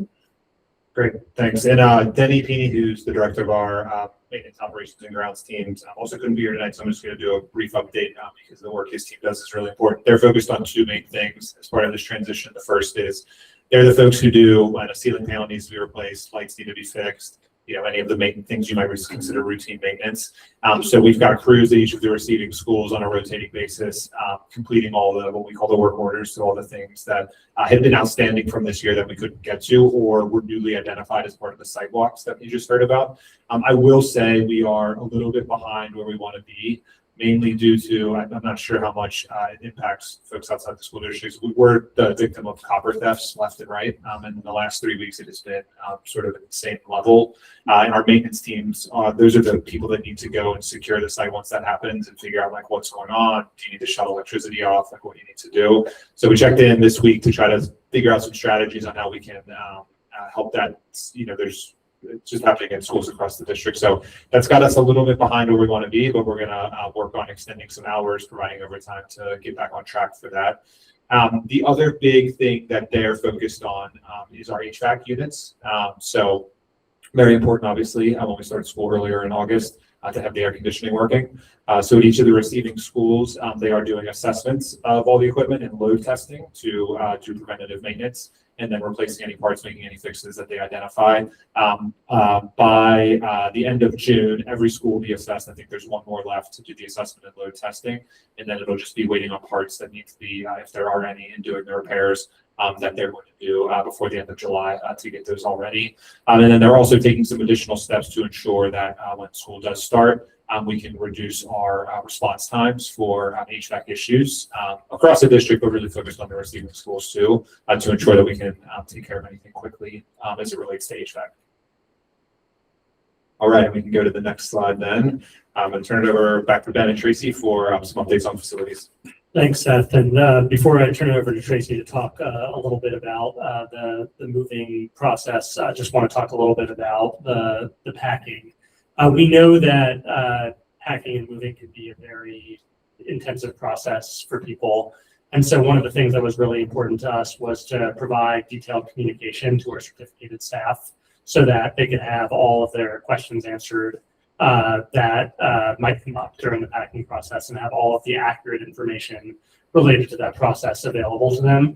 So on April 30th, we did send that packing guidance out to our certificated staff, and it included information such as how do you make sure you get all the boxes that you need, how do you label your boxes and your other items that we're going to transport, what packing process to use for various types of items, when you need to be finished with packing so that we could commence with the moving process, and also when you could expect to be paid, because we do have negotiated agreements with our teachers union around how we will pay our certificated staff who are asked to move their classrooms. So that went out on April 30th. We want to really appreciate the hard work, the care, the flexibility that all of our staff who have needed to move classrooms or workspaces have put into packing up all of their items and making sure that things were ready for the move by the deadline for them to be finished with their classrooms. I think their hard work and dedication has really made it possible for us to make progress on the next steps. And I'll turn it over to Tracy to talk about what those are.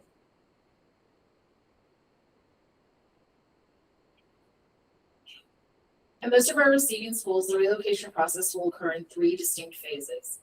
Phase 1 is what we are calling the internal shuffle, where staff remaining on the same campus may be relocated to optimize campus organization and grade level collaboration.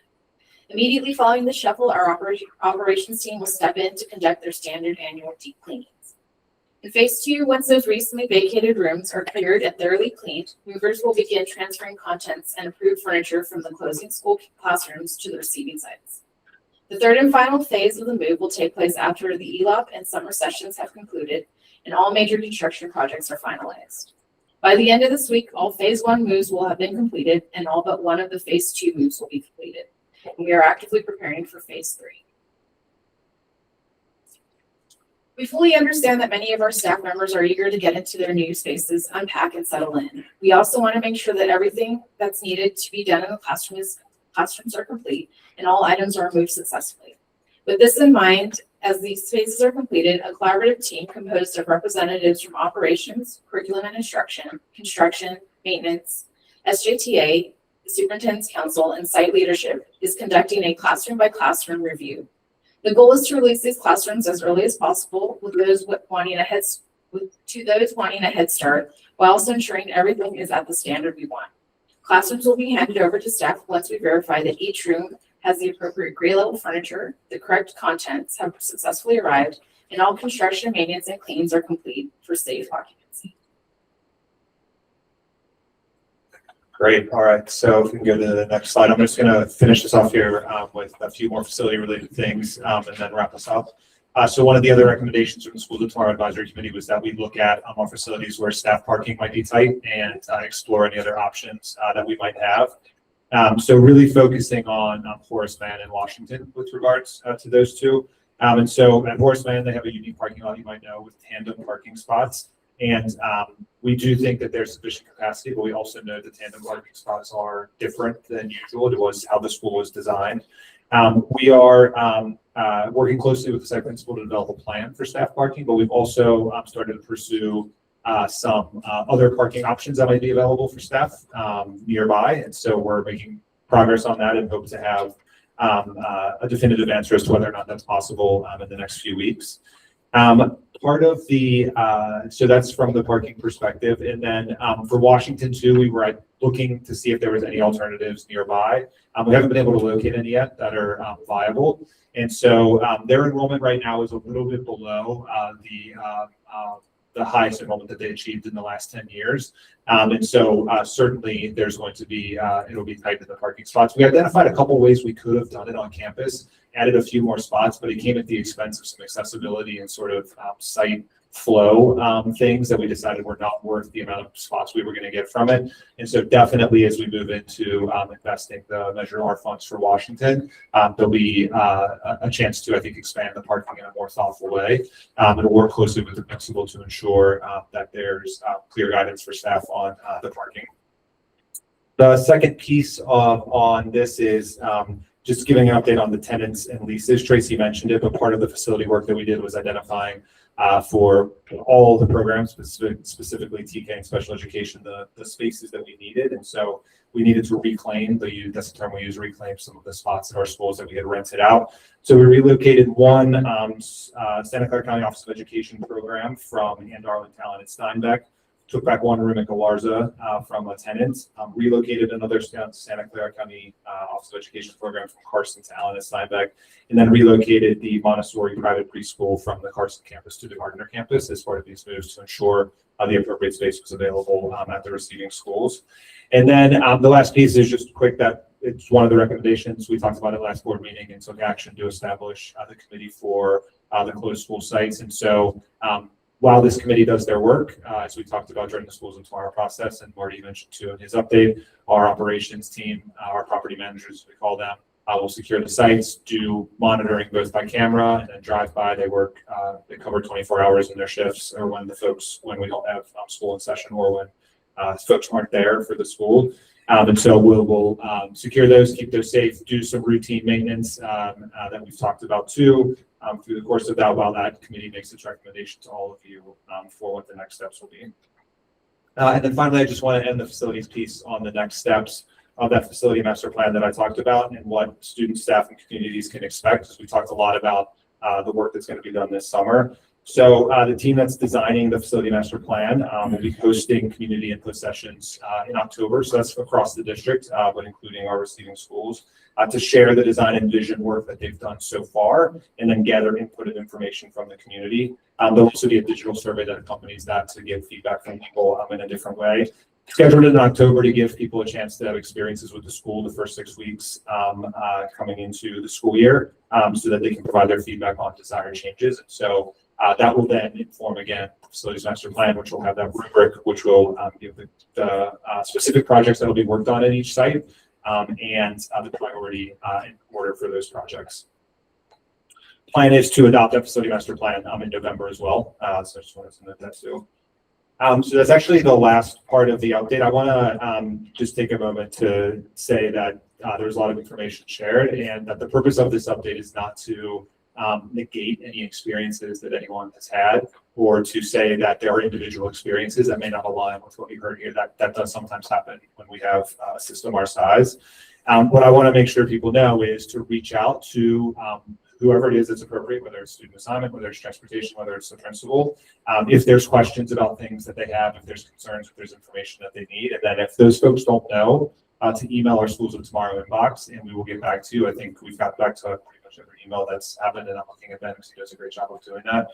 Because sometimes principals don't always know, might not know the answer, might have missed an update. Our student assignment team might tell somebody something because we have an employee tell somebody something and they're just a little bit misinformed. And we want to correct that and make sure that that happens. So I said this at the top, but we know this is a significant transition. I hope what you've heard tonight shows the seriousness with which the staff that are here, but also all the folks that they oversee, take this.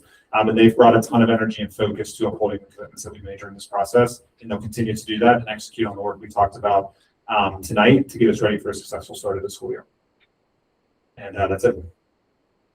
All right, thank you for the robust presentation. I'm now, again, this is an informational item, so there is no action, but I do want to open up the floor for the board for questions and comments. I'm gonna start to my right with Trustee Castellanos.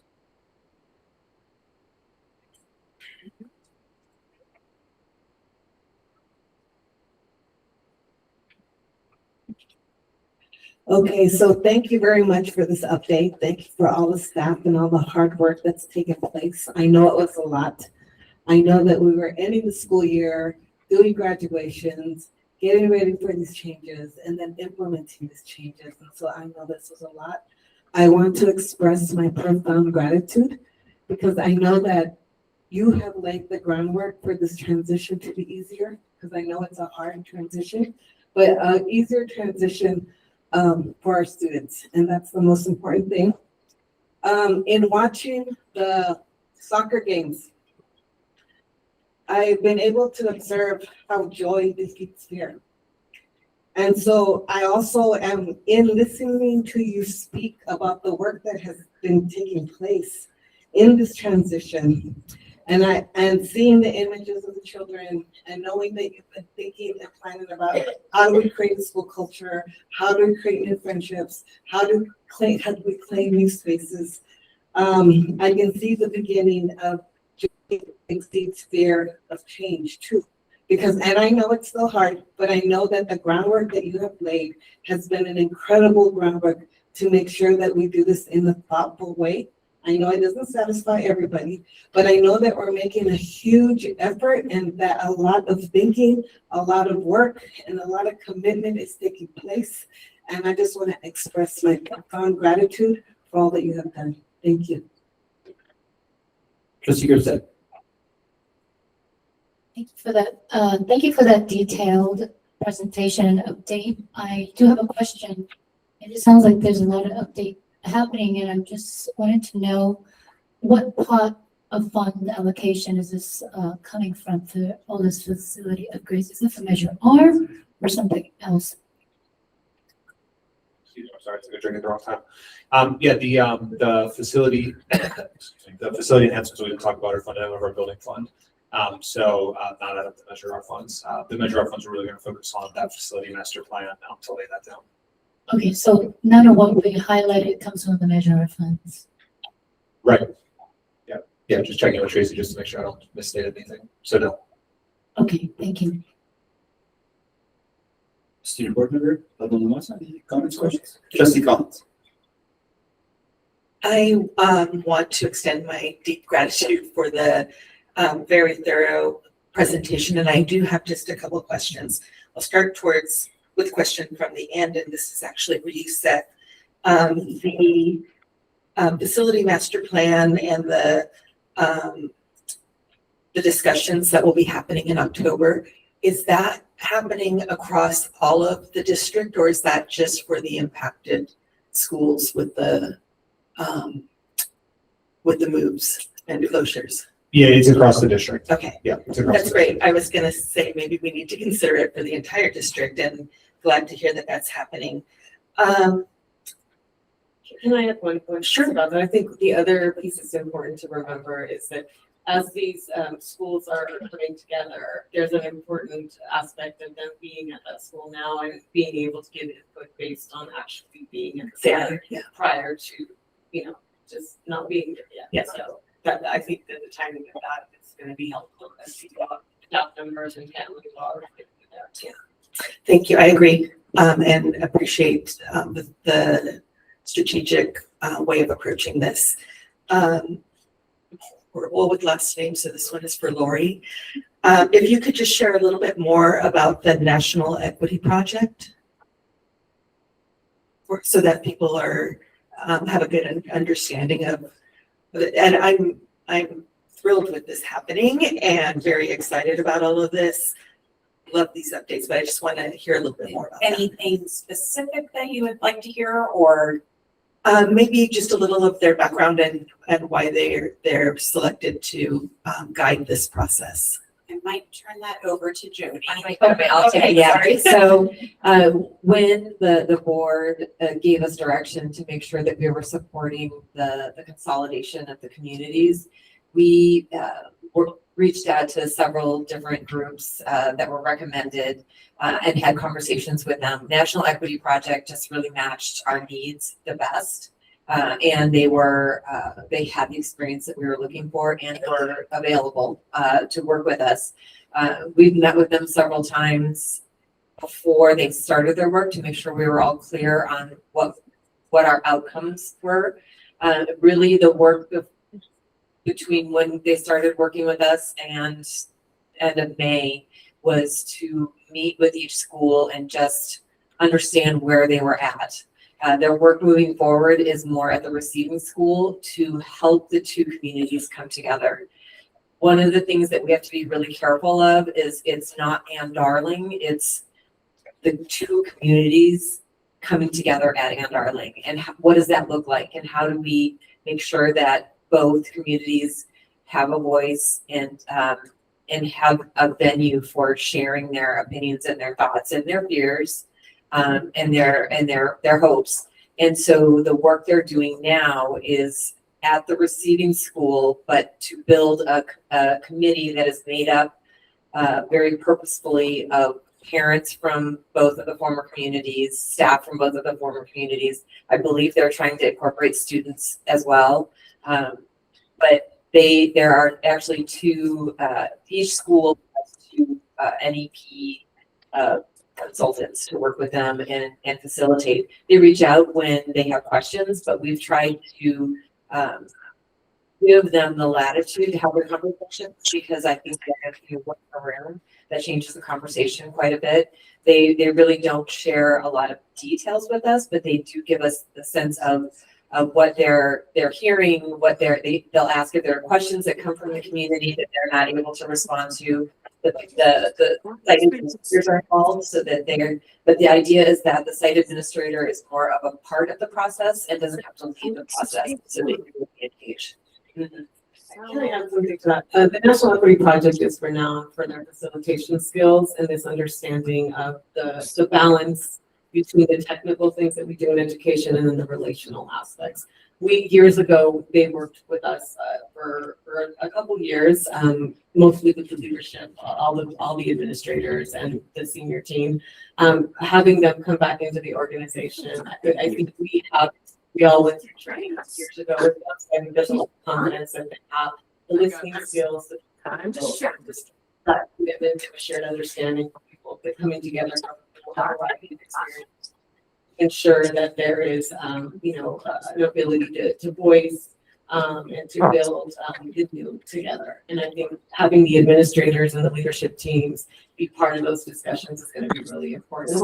And I think in our conversations as the implementation or the transition plan was being developed, we have learned from, just the experiences of 20 years ago when this happened. I think just thinking about that staff members that went through that process that are still with us, some of the opportunities that we could, we wanted to be more intentional around. So I think I appreciate the board's direction and suggestion of having somebody come in and help do it. I think that it does allow for those conditions for people to be, to speak with a lot of honesty and from the heart. Thank you for that. My next question definitely is for you, Jody, and just so everyone knows, I just have two more.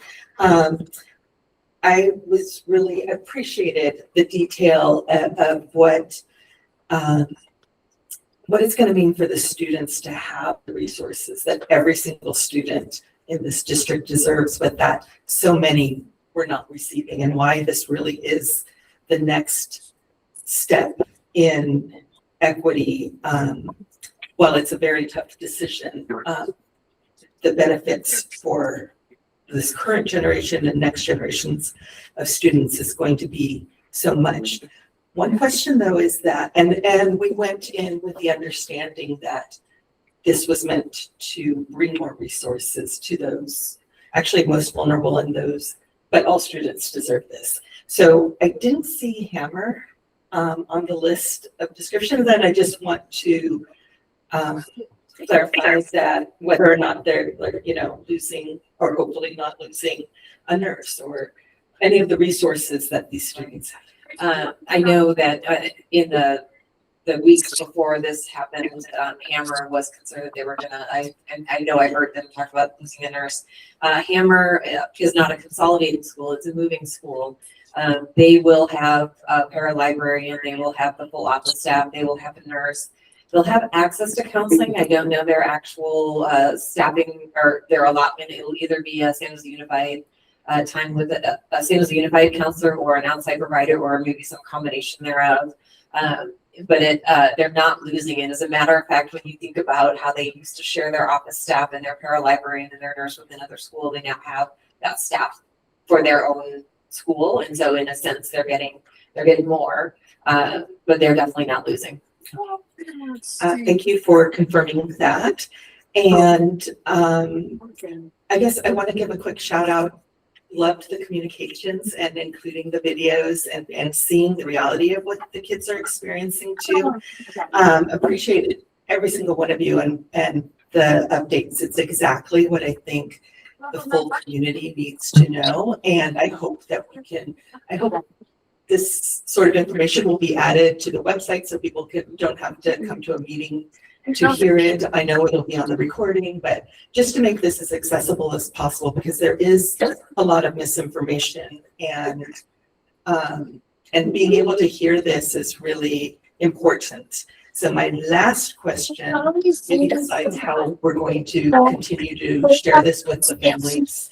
And I loved hearing how the information has been shared as a parent who receives it on Parent Square and seeing the updates, it definitely helps too.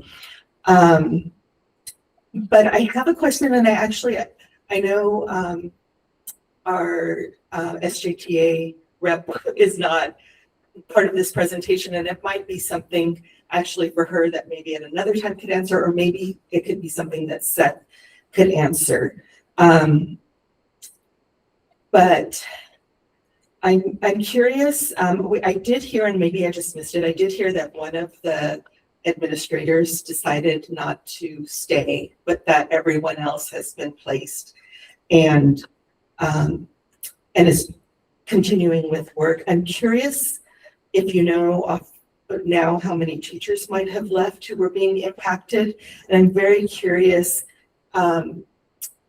whether there were concerns or complaints brought to their union, because that is really an important, extremely important pathway to addressing grievances and concerns, and if there are needs that need to be addressed, especially because we're not done. This is a long process, and so well, I know that wasn't part of the presentation. Maybe someone who works with the union would want to address that at some point in the future. But if you happen to know, Seth, in your part about the teachers, I think it was Peter Park who was giving that update. Yeah, I think Peter can share the information. The information we have tonight relies on what people put in their separation of employment. And so, it's fully just want to acknowledge that people may not put something in their separation of employment that tells us exactly why they're leaving. So Peter can share, though, the information that he quoted looked through for the board today.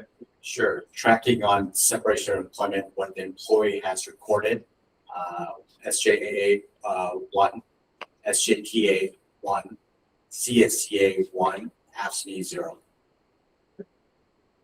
Thank you very much for that. And so just to be clear, other people retired, right, resigned for other, it's what they put in their separation of employment. Tell us why we ask why you're leaving, and people put things in there, and we went through and just looked through for those responses. Understood. I also want to share there were a small percentage of staff members that applied for other positions at other schools. It wasn't a big number. I don't know if you have that number, but they did go through the standard process, staying with us, but moving to a different school site. So that it wasn't a lot, but I know that did happen. I think specifically to SGTA leadership. So with all of the labor groups, we have a labor relations team, and they meet regularly with the labor leaders. And I know as, during Seth's, leave, I stepped in and met, regularly with SJTA, and I have to say they did a great job bringing forward questions and concerns. There were, I would say that the boxes question was a big concern. There was a perception that we were not going to give people boxes. We delivered boxes to all of the locations, and the process in normal times is to put in a work order and then they get delivered, simply because there's more space at the warehouse to have them than having them in staff rooms where people will eat, because that's, I think, where they delivered them, and having just stacks and stacks of boxes is not conducive to that environment you want for our staff members to either be using, the coffee machine or having their meal. But the team was great. I know I was involved in a big book question. And as a former primary teacher, the big books are a big deal. And there were questions about are there going to be big book boxes. And I know I got on the phone with Marty. He said, give me 2 days, and they were there the next day. So I do want to, they understand that's important. And I think sometimes there are blind spots if you have not been in the classroom for a long time, not understanding that, a regular size, there's different materials depending on the grade level, and having, larger boxes. So I just appreciate that they brought that forward, and, being able to speak to why we needed something of a different size is really important. And I know that questions that they brought forward. They worked with the principal supervisors to, when there was anything, and with a process like this, there's many moving parts, and there's going to be missteps. There's going to be information that has been, misinterpreted, or we didn't share, we missed something in the contract. But I think staying in conversation with our unions and making sure that we understand all of the agreements. We probably talk more this summer than we normally during the year we meet once a week. We probably communicate 2 or 3 times a week. And if you see them, they're usually here meeting with different directors and really trying to problem solve issues that we did not anticipate. They have been participating as well, the Renata and our president of SJTA, and their current bargaining chair right now, and future vice president Christopher Bernhardt have been walking on these audits. I've been on several of them this week. But we are counting boxes. If there's a box that's missing, there's a note made, and the team is working with the movers to make sure that it is in a different room and get relocated. So it's important that they also check the work that we are doing, because our commitment is to have a successful transition for both our students and our staff and our families. But really, you start strong when all of your stuff is there and your materials to be able to teach. So I do appreciate it, and I think that, I'm not going to pretend like there haven't been some things that have not come up or that we missed, but I think that constant communication allows us to be able to have the agility to address it and fix it. 100% agree. And clearly there were moments and teachers who fell through these cracks because we shouldn't have had parents and family doing that. Helping them pack. I remember last meeting, there was a parent who said that he's storing things that shouldn't be at all the requirement or to get a teacher through to the start of a new school year. But overwhelmingly, this seems to have really met the need. And I love that you're continually evaluating and asking how it can be improved, because that's, again, we have a long road ahead of us still.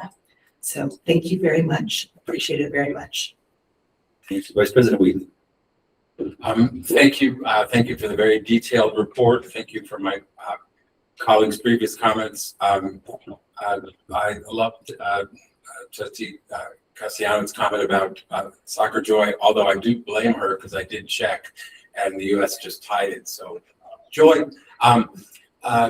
just going through some questions that I have. So I believe, and again, I apologize if I get my numbers wrong, but I believe, and I think this Seth was you, that transfers were 90% implemented, and if that's right, that's pretty darn good score. But that the assertion, it was made in an email, and also it was made in public comments, that over 50 plus interdistrict transfer requests are still pending. So what does pending mean? How does it get resolved? A little more information there would be helpful. Yeah, I think I'll have Ben jump into. Okay, sure. So, one thing that I just want to reiterate that Ben said is inter-district data or wait lists for neighborhood students where the school is filled. Is always a snapshot in time. Sure. There's a lot of reasons a request might be pending. For example, a family might have been offered a spot somewhere and they're considering it. They may have put in 3 requests and taken one of them, but the other 2 are still pending, and our team just hasn't closed them out yet as not being spots that are available.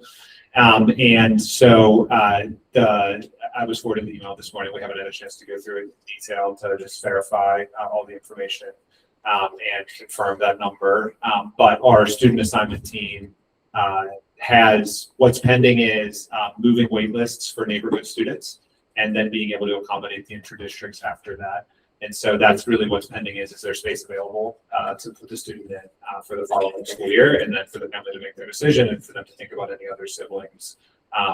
If there are siblings, like sort of what's the status with them. I don't know, Ben, if you want to add anything to that. Well, I mean, I think from my perspective, and Ben, feel free to jump in too, but that I'm glad to hear that, because I was worried that in some sense the ball was in the family's court to figure this out. And so it sounds like that was incorrect. I thought that's what I heard. That's why I'm asking. We don't want any families to be in that position. So if someone feels that they are in that, the student assignment team, their phone number is out there, they should call and they can be walked through what exactly is happening right now, what's the current status, and what they can expect over the next six weeks until we start school. Sure. I mean, I don't want to interrupt you, Ben, if you want to enlighten me, but I also don't want to take too much time. Yeah, no problem. I mean, I think Seth mostly hit it. Again, the pending status just means it hasn't been fully closed out of this is over, that you made this request now and we're not looking at it anymore. Is all that means. And then the other thing that I just reiterated is in a normal year, we'd have many inter-district transfer requests pending at this time because there would be families who request books in, for example, and there's no space available at books in, so it stays as pending for a while until we see if that might change. Thank you. I was trying to do quick math in my head, which at my age is probably not a good idea.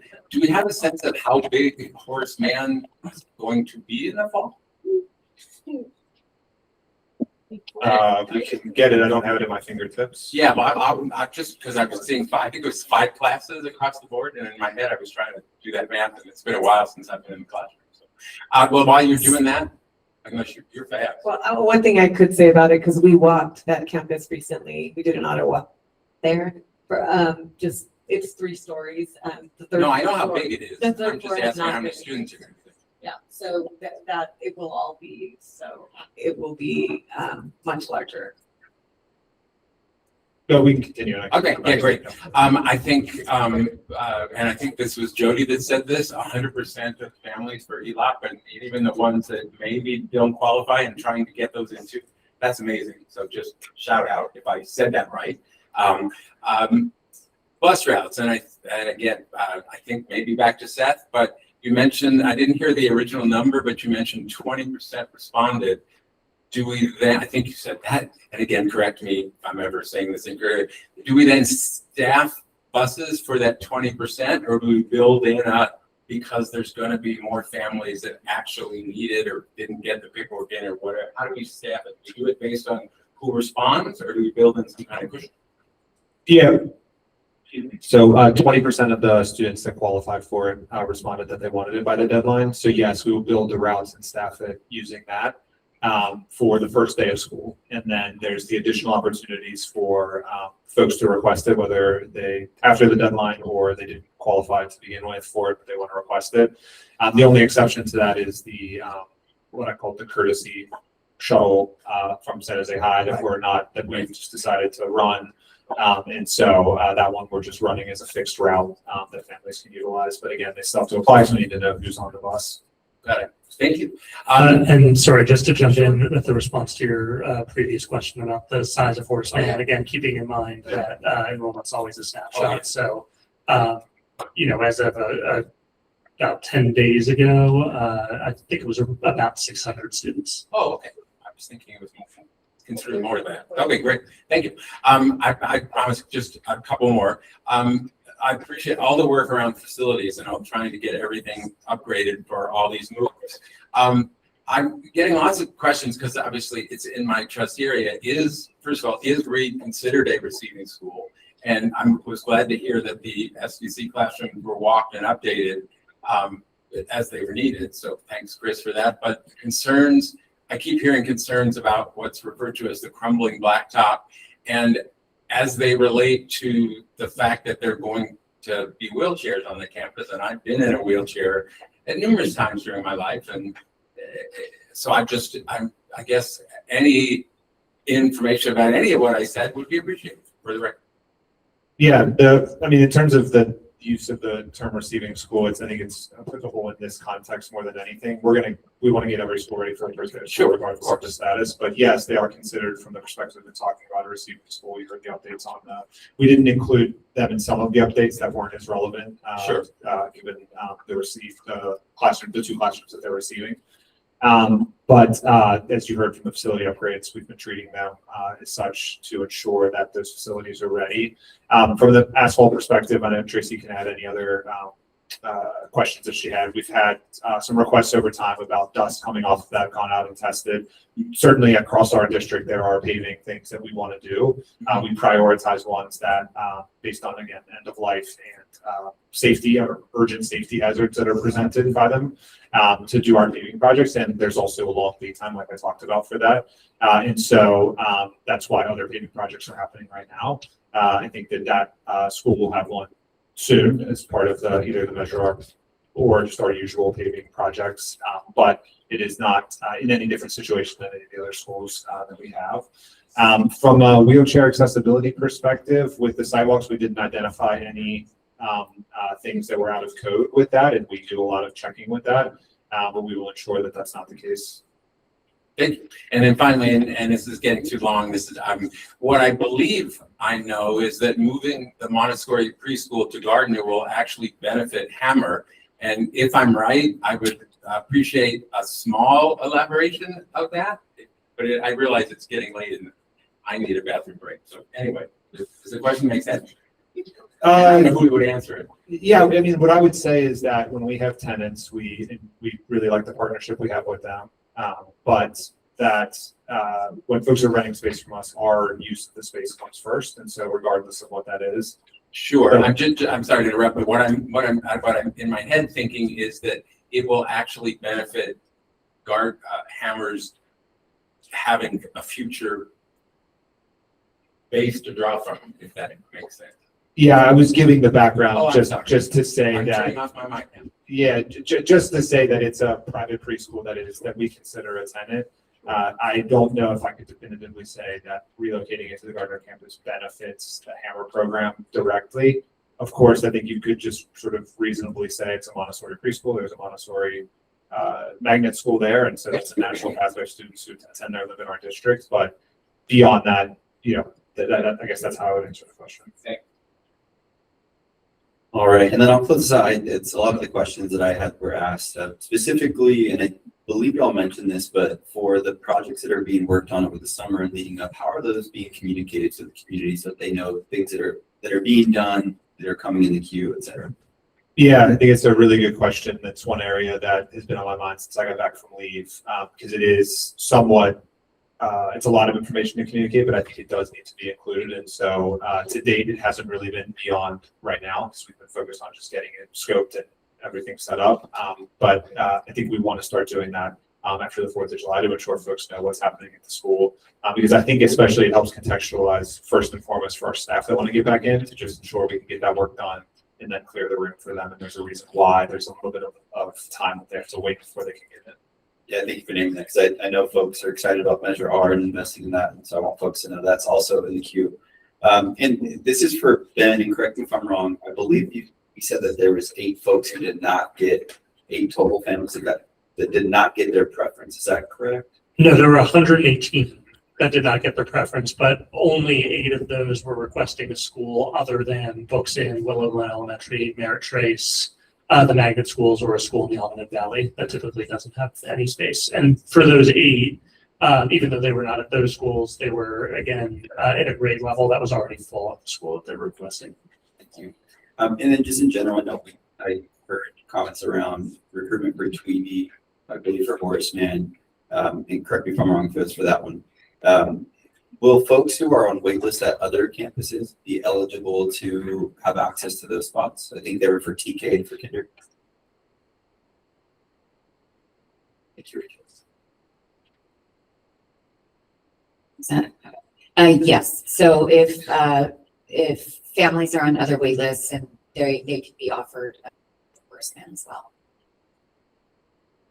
That is all the questions and I comments. have a few more questions, if that's okay. I had time to think about it while I went through the rounds. I have a few questions around the total cost. And I don't know if there was a projection of a cost for this transition, but as of right now, is there a total estimated cost identified so far? It may be an ongoing reported thing. And is this, you mentioned about upgrading, getting ready for school in terms of the schools of tomorrow, but also across the district. And is that a separate pot for the schools of tomorrow? Is it all district-wide for getting ready for schools in the fall? Yeah, it's all funded out of our building fund, regardless of whether it's part of this that we've been talking about or just the usual work that we do at any of our sites to get ready, all coming out of our building fund from the same source. I don't have at my fingertips the total cost of what we've done thus far and then what we've sort of encumbered for these other projects. But I can make sure that I think we're tagging it so that we can report on our financial system. So I can make sure we have that. And when will that be presented, that information with our system? Is that next year? Next year, a couple of months? Is it in the fall? When will that be? Yeah, so typically the contracts for the work come to all of you either on the ratification list if they're under a certain dollar threshold or in the consent calendar, so that that is the cost, right? The contracts you're approving. Although of course it's not going to say, it'll say the schools typically, like there's one on tonight that's for the receiving schools, but it may not always be super apparent. And so that would be something we report at one of the future board meetings. If that can be identified, pulled up separate just for us to understand the cost, that would be great. Would appreciate that, if that's okay. And also another question I want to ask was some concerns that has come up about the walkability of the schools and concerns about sidewalks and moving a mile and a half to the point where school buses can only be provided within 1.5 miles. Beyond that, it won't be. How are we addressing that? Make sure the students do get to go to school, but there were some concerns that if the students don't qualify, they may just not go to school. That was very concerning. And also, what is the strategy, and do we have one about crossing guards? Do we have enough also in the school bus force? Do we have that enough, and how does that look like projected, not just for the first year? So I know that these concerns has come up, and I don't, if there's already a strategy, I would love to have an update on that. Yeah, let me make sure. Tell me if I don't hit everything. I said I think there's a couple questions. So I'll answer the transportation one first. So for the rate of response that we got this year for the demand from the students, no concerns about having a sufficient workforce to provide it. Been recruiting and filling roles and doing internal development that we have to make sure we're staffed for that. And so, if the response rates stay relatively the same in terms of the percentage of students that qualify that request it, then that'll be, feel good moving forward with that. But of course, we'll continue to monitor that as we go through certain years as maybe more students select to it. From the crossing guards perspective, I didn't include it in my update on collaboration with the city of San Jose. I don't have a definitive answer about what is the status of the requests that have been made to them for crossing guards, some of which predate even the Schools of Tomorrow decision for our schools that are receiving. It's just been waiting. And I'm actually I was working on it this morning, waiting back for some information from our folks at the city to figure out, is there anything we can do to speed that process up from our side, because not just that the receiving schools, but other schools too have been waiting, and how we can maybe be creative about how we do that. And then I think maybe your first question was about reconsidering the walk zone of 1.5 miles that we've been using. I think I think this is a good experience to see the expansion of transportation and how that works. and can help us inform who we be able to maybe do more moving forward. That includes the safety because public comment will report concerns of speed, right? How the speed limit, the fencing, how not, there's transients, there's drug booths, there's homelessness. How are we addressing that for student safety? Yeah, so I think the most direct way for things that are occurring in a neighborhood, sort of outside of our schools, is to provide that transportation or to provide that supervision, and again, hopefully work to increase crossing guards if they're not already there. So beyond school buses, are there other forms of transportation the district can provide resource for those who don't meet that criteria? For example, that includes, my other follow-up question is, I know due to public comment that there were many families that had no clue schools were closing, and all of a sudden they found out. And so how is the school addressing that, and how are the schools serving them with the resources they need with planning, and all of a sudden this is happening, there's no plan for the fall. How are we serving those families? Yeah, I think so a couple of things with that. I think one of the pieces was the calls from our student assignment staff. We sent out a ton of communications through the schools inspiring process and gave our principals and other school site staff information about it. But of course, some families get overwhelmed with email. That's why I wanted to make sure for the surveys that we had, or for the notification that we sent out, that individual phone calls were made. And that we attempted to reach anyone who we couldn't get back to ensure that they had all the information. And then, of course, our principals and the school site staff do a ton of work every day just for all the information we push out to help our families just access it and know what's going on. So that's really been the mechanism. I think that we've done that follow-up to make sure people have the information. I would love to see the district work with VTA in terms of safety for the route, because I was able to jump on a CSBA VTA specific call, connect with the people, and it looks like we can partner with them. We do offer VTA passes. I'd say that most of those that do use that are older students, understandably so. But we do offer VTA passes from our transportation team. What I was referring to specifically is VTA actually has the fund allocated.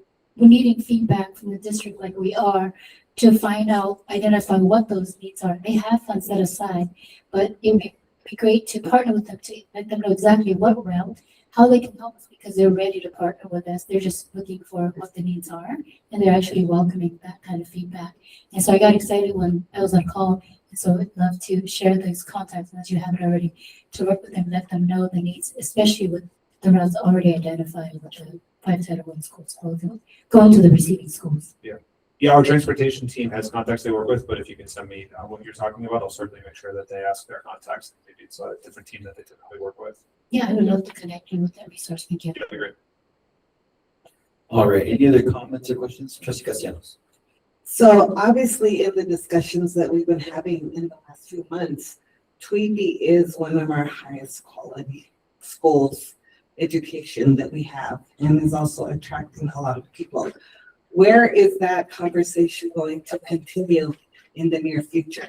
Because I do think that it should replace our ALA program, because Tweedy is the most highest quality education we have in the school district. And so I would like to know where that conversation will take place. Did you say having Tweedy replace ALA? Yes, because I think that's the highest quality education we have. I mean, in ALA, we're using Spanish to teach English. And I think it's better that you learn how to read and write, or keep the ability to learn the ability to read and write, to not just speak English, but to have both, be able to do it in both languages. Yeah, so we have been talking a lot about the ALA program, as you know, in the last several years, because we have phased out all of the schools with ALA except for Washington, just because we didn't have the demographics. We still do have one class of ALA in each of the grade levels at Washington, but it certainly is an ongoing conversation about how we move forward with ALA and Tweedy in that space. No decisions have been made, but we're going to continue to discuss that, look at the data. My question is, where is that discussion taking place? Is it part of the VIP discussion? Is it part of what? It's been an internal discussion as of right now. And I don't know, Jody, if you want to chime in, but right now we have the students at Washington for the ALA program. So it's really just been a very informal internal discussion. I think there is a formal feasibility study process, and then there's also requests. So I think we've seen this happen before when there's 20 or more grade parents at a specific grade level that are interested in a program, whether it be TWEB or a different alternative program. They bring forth a petition, and then the staff works through looking at the feasibility of that. I think at Washington, I think now that they have larger enrollment, there's more students, right now Spanish-speaking students. So now you can have either more ALA classes in the future, or potentially starting to survey the families of the English speakers, because you need the English speakers to want to be in a TWEB program. You cannot assign them, just directly. You have to have family buy-in, and that can happen. I think that now that you have a larger enrollment, there may be more interest in doing that. But I would say that there is going to be conversations about not just the magnet schools, but also the TWEB. The ALA program is part of the voluntary integration plan. So that would be the time to have that discussion. But I imagine that would still follow the process of having family input into wanting to have that program. I think the Spanish speakers would definitely be interested. I think you need to have the linguistic balance, which is the 50% English speakers. And there may be that potential that has not, those conversations have not happened with the English, in the English classes yet, but I think that that's not something that they would be able to do now that there's larger enrollment. Thank you. Any other questions or comments from the board? All right. As a reminder for folks, this is an informational item, so it does not require any action. So we're going to move on to our next item. And thank you again for the robust presentation. Thank you, staff, for your input. We're now going to move on to public comments for items not listed on the agenda, as board policy allows the public to present non-agenda matters at regular meetings. These items may be directed to the superintendent or considered for future discussion, but no immediate action can be taken due to Brown Act restrictions. Members of the public who wish to speak prior to the board's consideration of items on the posted open session agenda must complete the appropriate request to speak card, indicate the item number to be addressed, and submit it prior to the adoption of the open session agenda. As a reminder, folks will have 2 minutes to present to the board. And as a reminder, our SJUSD bargaining group presidents have up to 5 minutes. For folks, if your name is called, please proceed to the podium. Green light means you're good to go. Please state your name for the record. And I apologize if I mispronounced it. We're going to start off with Jennifer Dupuy, Lisa Adhikari, Danielle Bouchard, and Melissa Webb.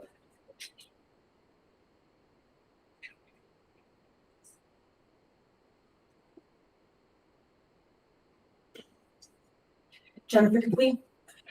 First, that was a very cute propaganda video for the field day. A reminder, Canoa SDC kids were not allowed to go to the Clarza field day. I'd also like to reiterate, although it's been brought up a couple times, that 1.4 miles each way is not a walk zone that is safe or acceptable for elementary school kids. 5 and 6-year-olds cannot walk that far. Kids should be eligible for bus services at a shorter distance. Seth Reddy said that there was no concern about meeting demands for busing based on who responded. So why can't you decrease the distance to allow more children to be eligible to take the bus? It's a safety issue. I also very much would like to push again for us to have official video recording and publishing of these meetings. I don't understand why we can't do this by August. It's not a difficult thing to accomplish. You have the funds, facilities, and IT staff to make this happen in 8 weeks. Amazon can deliver equipment by Monday. There's just no excuse. Who specifically do we need to contact? Isn't that nice gentleman who does the microphones for us? Is he the one who can set it up?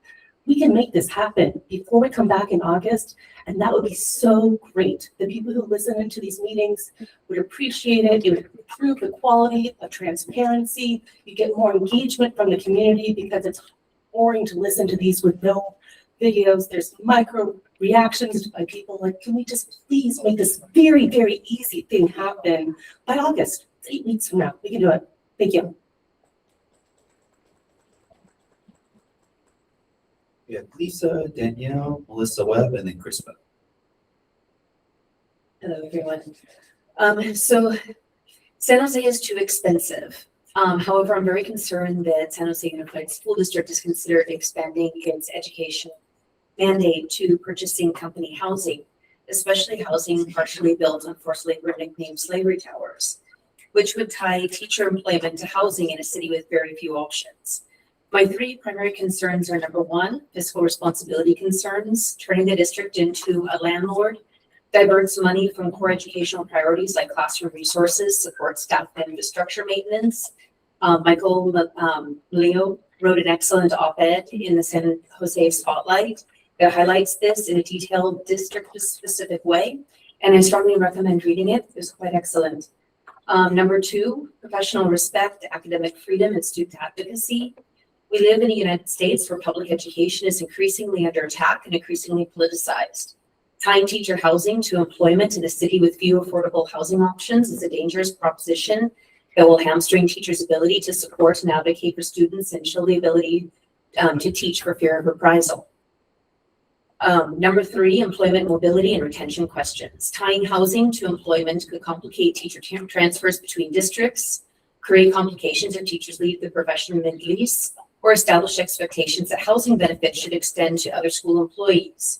Teacher retention is a problem. Teachers report that one of the primary causes for leaving the classroom is a lack of respect and support for a profession that not only requires a degree in ongoing education, but where they are asked to fill roles that are far outside their contract. Instead of spending money on bloating the district's mandate to include property management, compensate teachers relative to other professions requiring similar education levels, and work with city stakeholders to solve the root causes of San Jose's housing crisis. I would also like to add with my time that you really need to do, you really do have the deal before you get here. This is the first district that changed.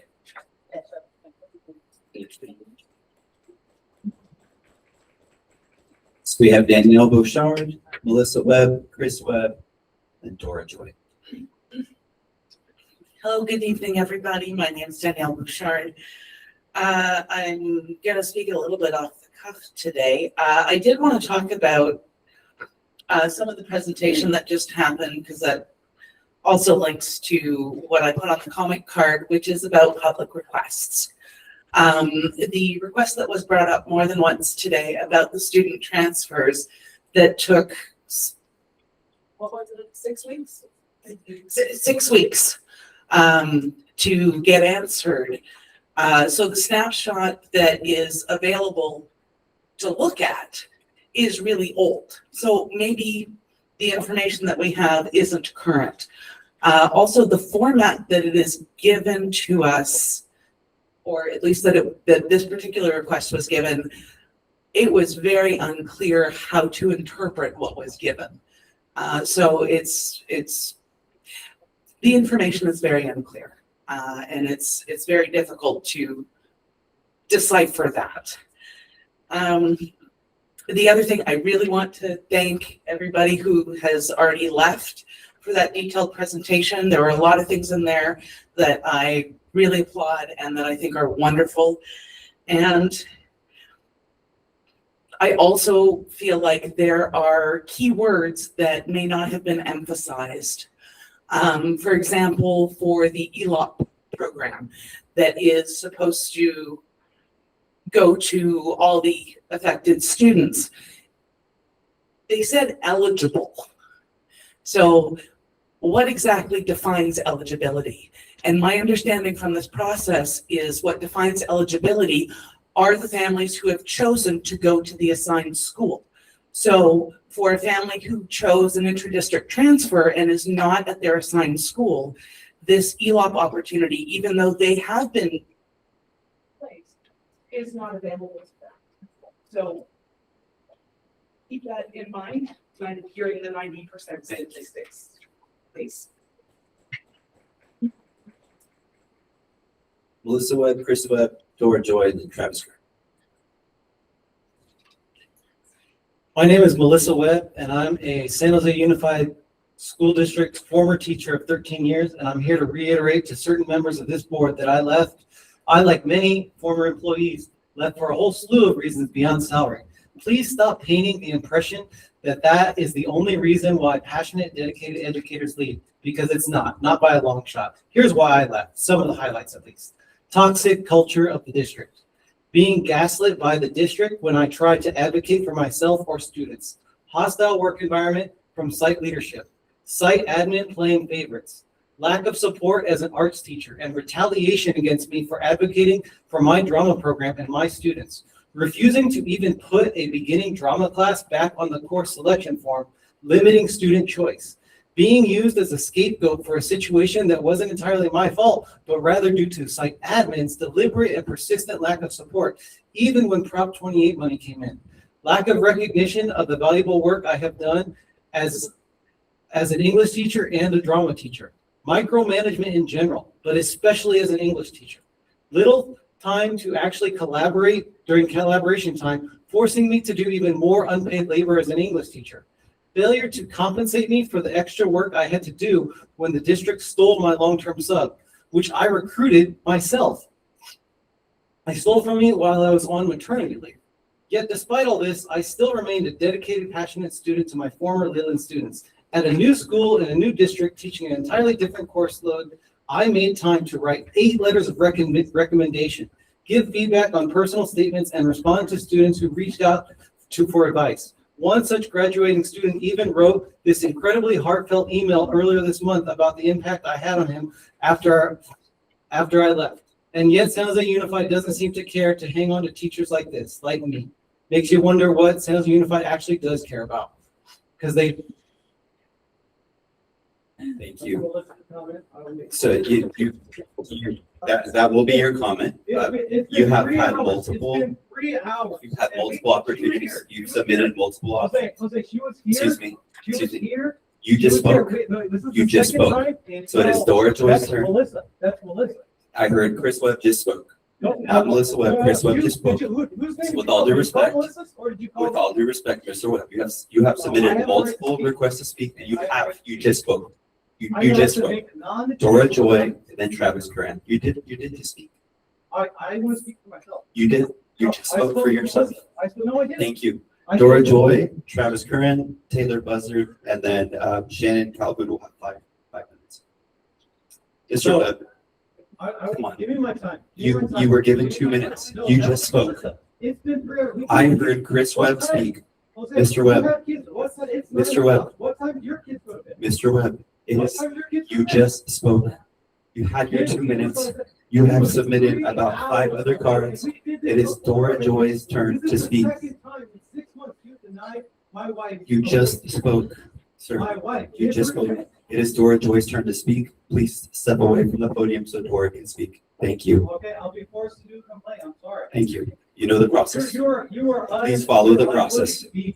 Thank you. You have that freedom to say that. Now let's let Dora Joy speak. She has her turn. Where are you enforcing public meeting laws and the right to free speech?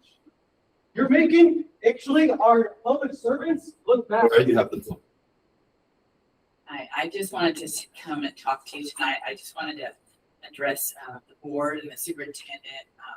Just to say, I express my appreciation to you. I just want to appreciate Superintendent Alberon for her dedication and her leadership of San Jose Unified. She's done this through periods of relative peace and also through some really challenging times, like now and during the pandemic. There was a very challenging time. I didn't think I'd be a little nervous, but I'm a little bit nervous to be out here. I also want to say I appreciate the board for their leadership and in their governance and their dedication and support of public education, because of how important it is. Honestly, I have to say, if public education wasn't free, I probably wouldn't have gotten an education as a kid. I just have to share that, you know, I didn't want to say anything too personal about myself, talk about myself, but, you know, I went to kindergarten for 2 months when we lived in Washington State, and the kindergarten at the school I started at was free. But when we moved a little bit farther away, there was no free kindergarten. So I didn't get to go to kindergarten. I stayed home. And that was kindergarten. While the other kids were all going to school kindergarten, I got to watch the Mickey Mouse Club. They were even runs. So it's just kind of a little bit of experience of that. Didn't want to go into too much of that, but I didn't want to just express my appreciation and say, and especially to the board and the superintendent, just for their kindness and their caring, because they're very caring people. These other people I know have good hearts, and that I appreciate that so much. And I also want to say thank you to the staff, Jody, Seth, Dominic, being super nice. And I'm going to go over my time, the staff. Well, you promised. Shut her off. You got a little more time, so I forgot to set the timer. So thank you, Dora. Thank you. Give them all the time in the world, but praise.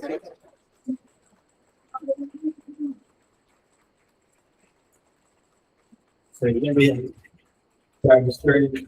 Taylor Buzzard and then Sharon Calvin.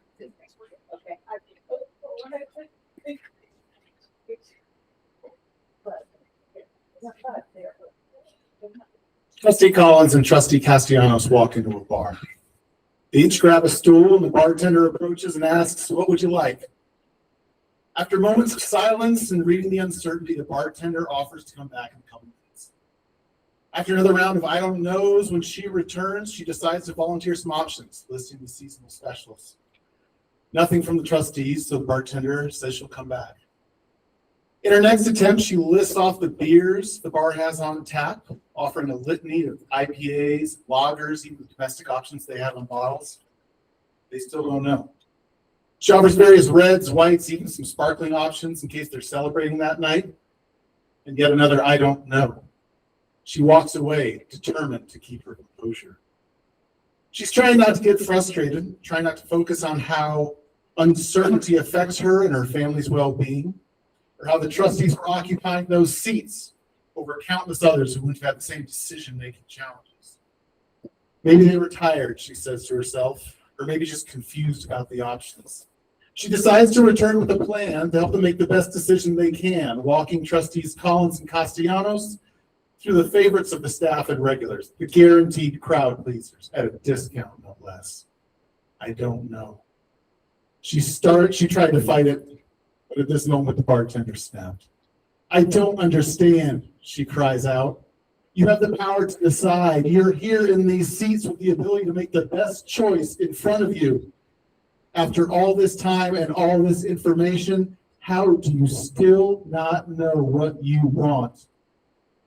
Trustee Collins looks at Trustee Castellanos, looks back at the bartender and says, well, Nancy just hasn't told us yet. We have Taylor Buzzard, followed by Shannon Calvin. Taylor Buzzard. Okay, we'll hold off. Shannon Calvin, as a reminder, our labor presidents have up to 5 minutes.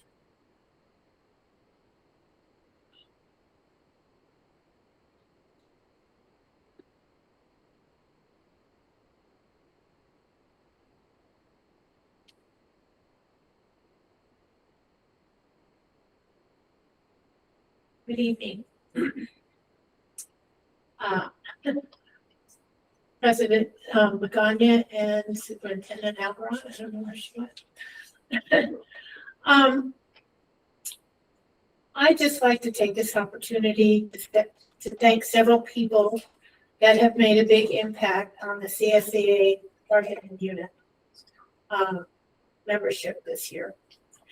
First, I'd like to thank Shannon McGee. Through the years, she has always supported classified employees as a principal and as a director. Several years ago, when I asked for training for classified staff, the task was given to her.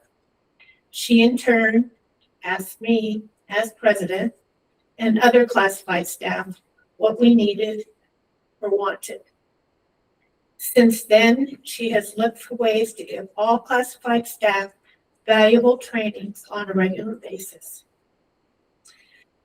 This year, she has led classes in leadership, giving all those that are interested in leadership roles within the district training in advance, no matter what bargaining unit they were in.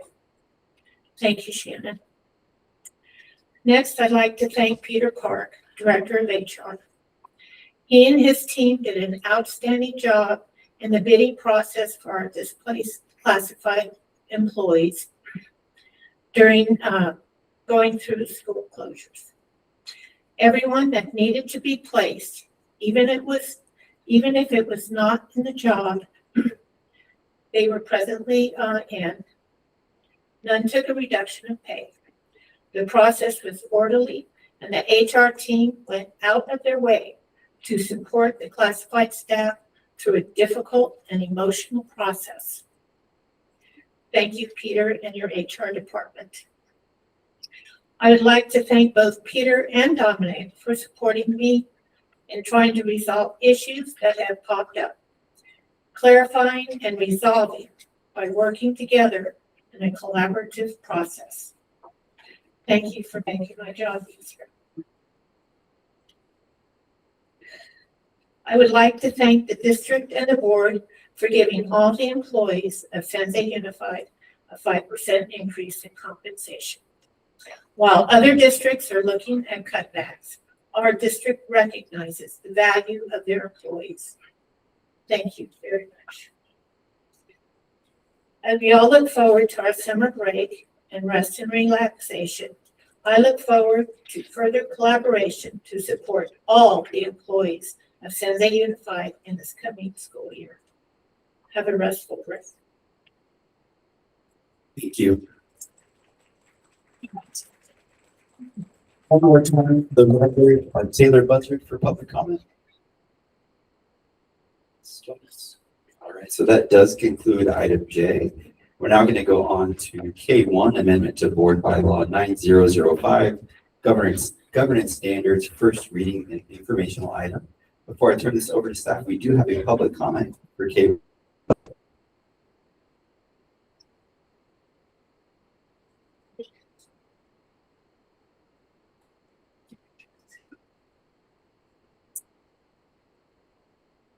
Well, based on the way things have gone this last few months, I feel extremely vindicated in voting against Measure R, not because I don't support the items in it, and I'll same for the parcel tax, but because I don't have faith in this body, and I think tonight you just saw why.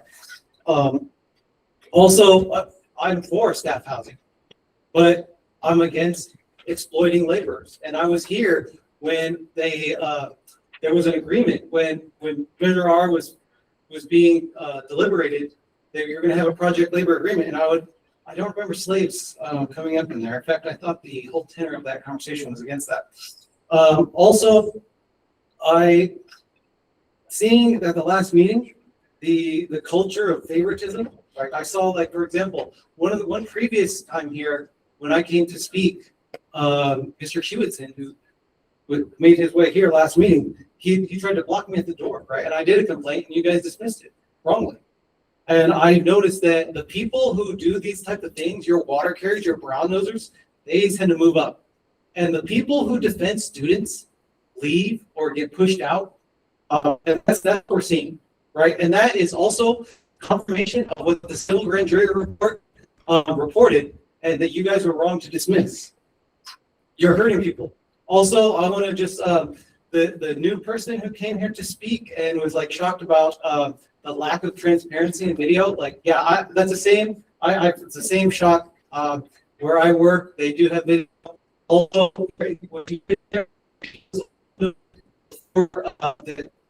started that it's odd the way you're basically bottlenecking, you're restricting public comment entirely by saying it has to be in by the approval of the agenda, which is like 604.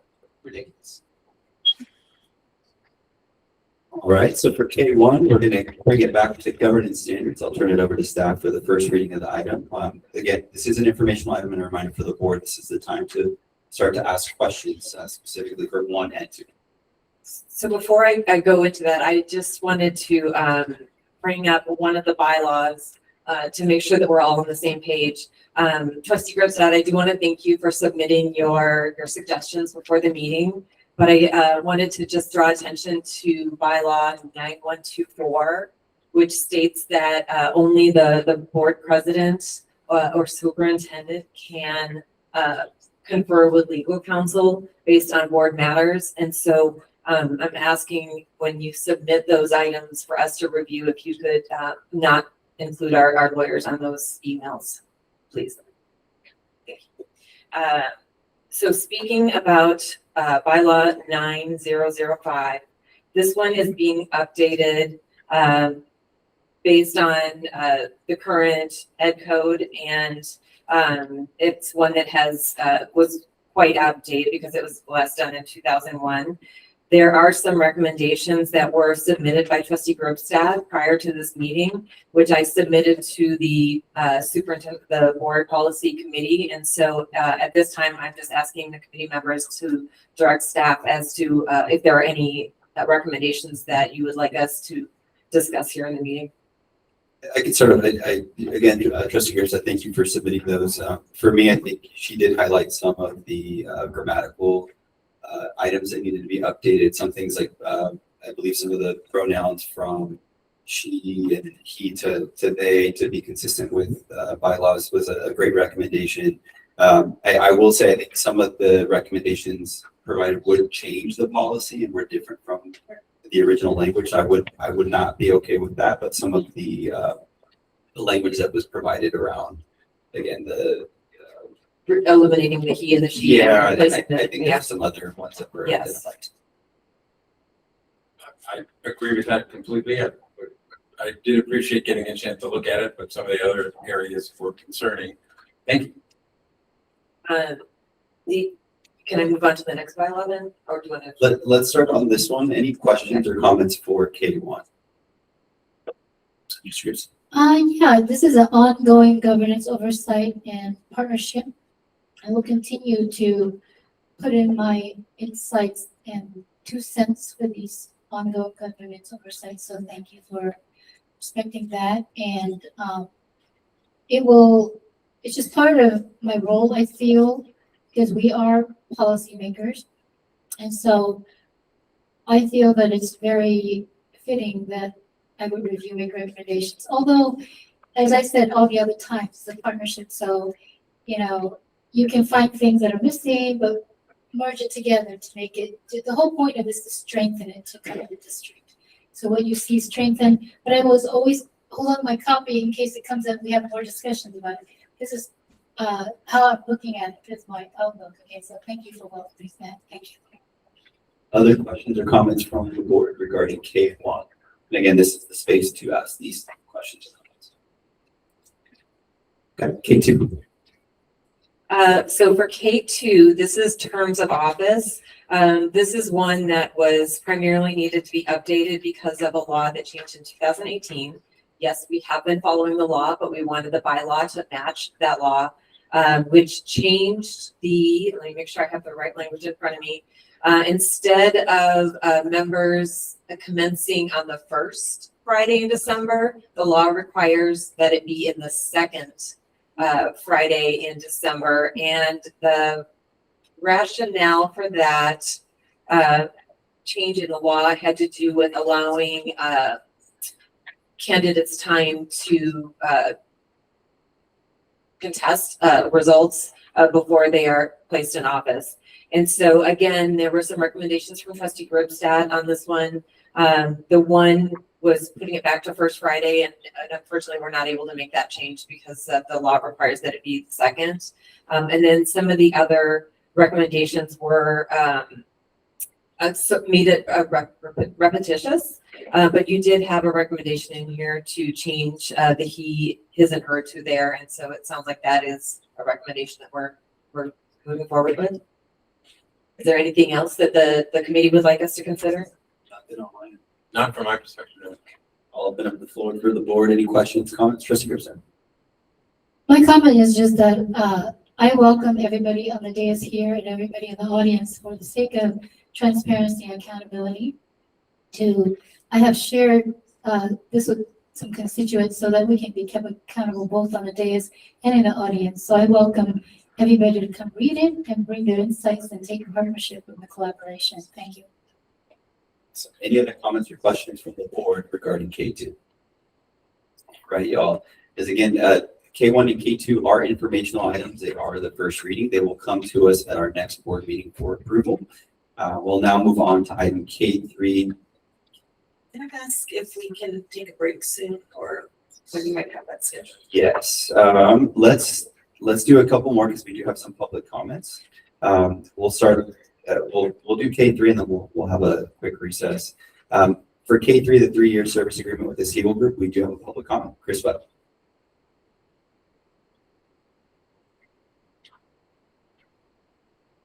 I'll keep this one short. In light of the health and welfare benefits scandal of lost millions, I think this deserves extra scrutiny, and I feel like the community, especially if you want my vote on future measures, you want me to pay more for you to close my school, then at least show me you're going to do right by the teachers and the entire bargaining group. So this body needs to have, there should be a report on how that problem was ever rectified. Like, that's a huge fiscal question, and it's never been answered. And the fact that it hasn't come out publicly, like, oh, hey, here's how we resolve things, suggests to me that the resolution was like improper, that you never did make the San Jose Teachers Association whole. That's what, well, if you did, then show it. And the fact that even the SJTA president hasn't really spoken on this much in detail. Well, yeah, but you want me to, I mean, I'm a taxpayer. I got kids in there. I got family and friends who are SJTA members. Give us an explanation, right? Like, make it official. Because otherwise it seems the impression that you're giving SJTA President Renata is that you're basically beholden to this district, and that the normal safeguard that the union should be, that it is in my district where I work, that it's not here, that you're already captured. So like both parts should put up or shut up. Don't ask me for money if you're not going to show me where all this money that's been lost has gone and what you're doing to rectify things. And especially if you want to give, hundreds of thousands to outside consultants. Thank you. Thank you. This is an action item. I'm going to turn it over to staff for a quick presentation and review on K3. Yeah, so the HWBB, which consists of all the bargaining unions, together decided we had to do an RFQ regarding a consultant that would support us in providing strategic guidance, cost management for our benefit programs, to make sure that we have a highly qualified quality benefit program for our employees. Currently, we have a Cadillac package. We want to ensure that we maintain that. So they provide their expertise in order to ensure that we continue that. Any questions or comments from the board? Trustee Gibson? I have a few questions. And the question is, am I saying that right? How do you pronounce Siegel? Received the highest technical score independent of cost. How many firms submitted proposals? And that just let me know how many years have we been in contract, because I'm not sure, but it helps me to know how many years we've been in partnership. Also, does the contract include annual performance evaluations? And can staff demonstrate that anticipated healthcare savings exceed the approximately $570,000 contract costs? And lastly, what evidence from the RQP process demonstrate that Siegel was the best value proposer for SGUSD? And how will the board measure whether taxpayers' employees receive a return on this $570,000 investment? So the contract is attached, and so I would point to the contract.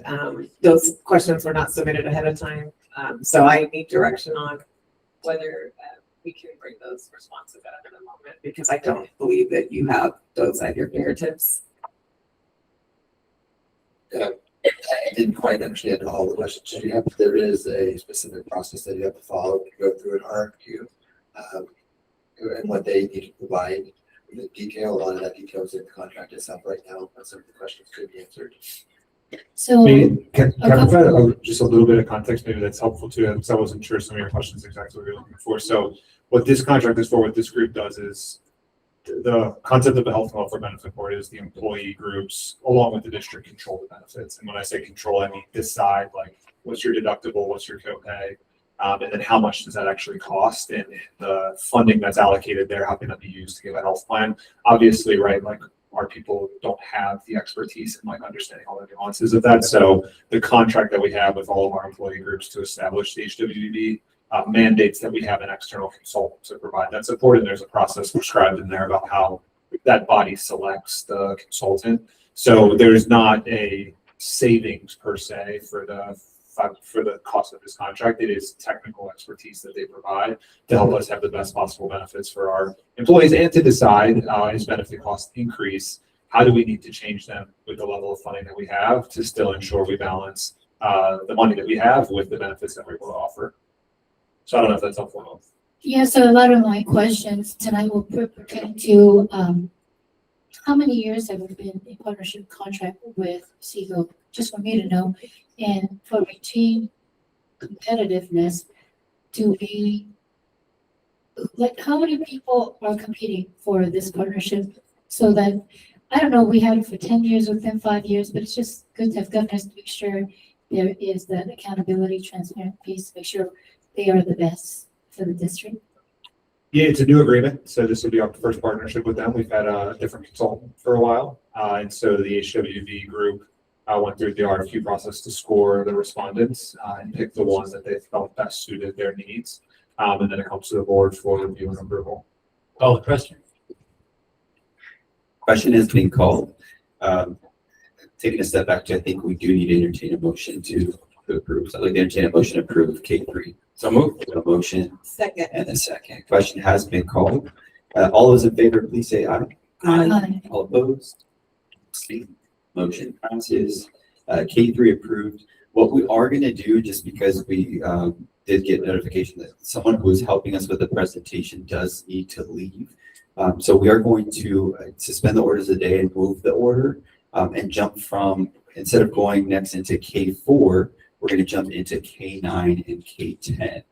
Specifically around the proposed development fee justification study, as well as the resolution 2026062501, increasing developer fees for school facility fees as authorized by Government Code Section 65995. We do have 2 public comments on K9, so we'll start with that. We'll then jump into 9 and 10 so that we can hear from our consultant. So we'll start with K9 public comment. We have Jennifer Dupuy and Daniel Bouchard.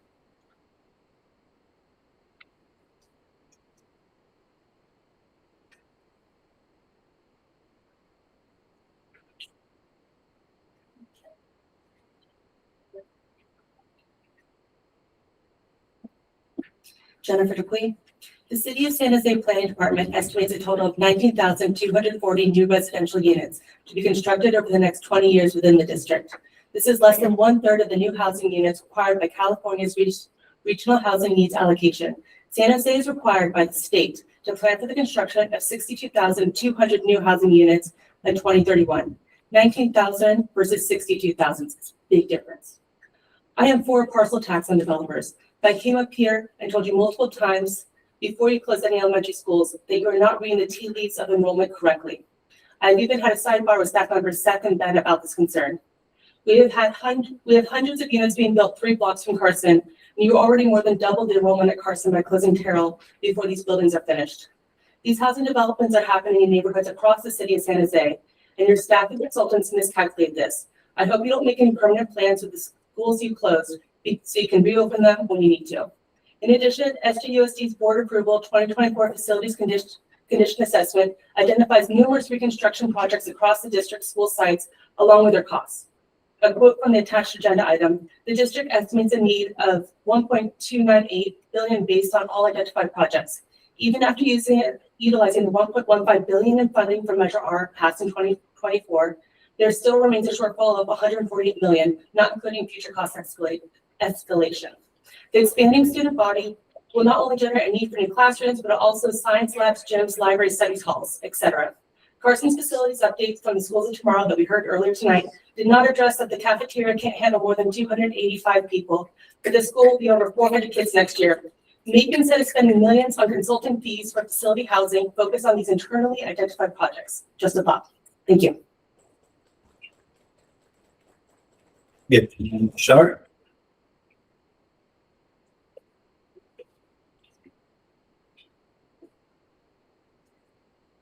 Hi, good evening, everybody. Danielle Bouchard here again.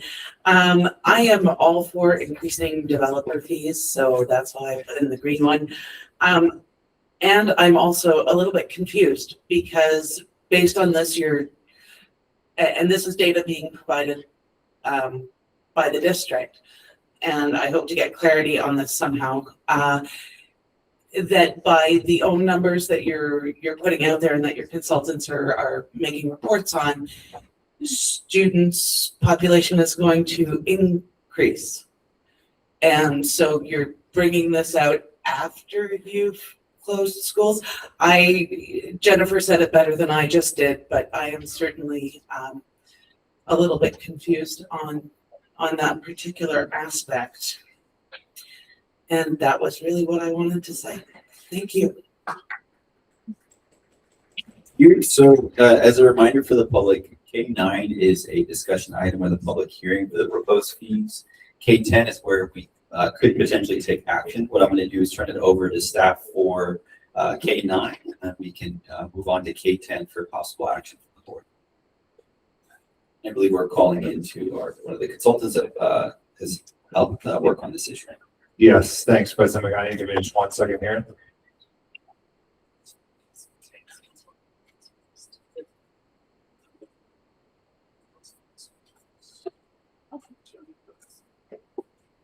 Okay, great. Sorry, just had to get the technical setup. You might be a little bit faster than I had her ready for. So we have on the line April Thompson from King Consulting. So she's going to do a brief presentation. I'll control the slides, and she is then available to answer any questions that folks have. So April, just want to make sure you can hear me, and we'll turn it over to you.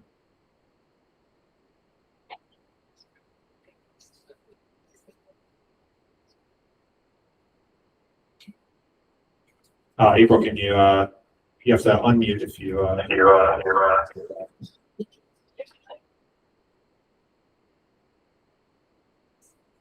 we did a test run with her to make sure it worked, so let's give it a little more try. Yep, it works. Thank you so much. Go ahead, April. You're up.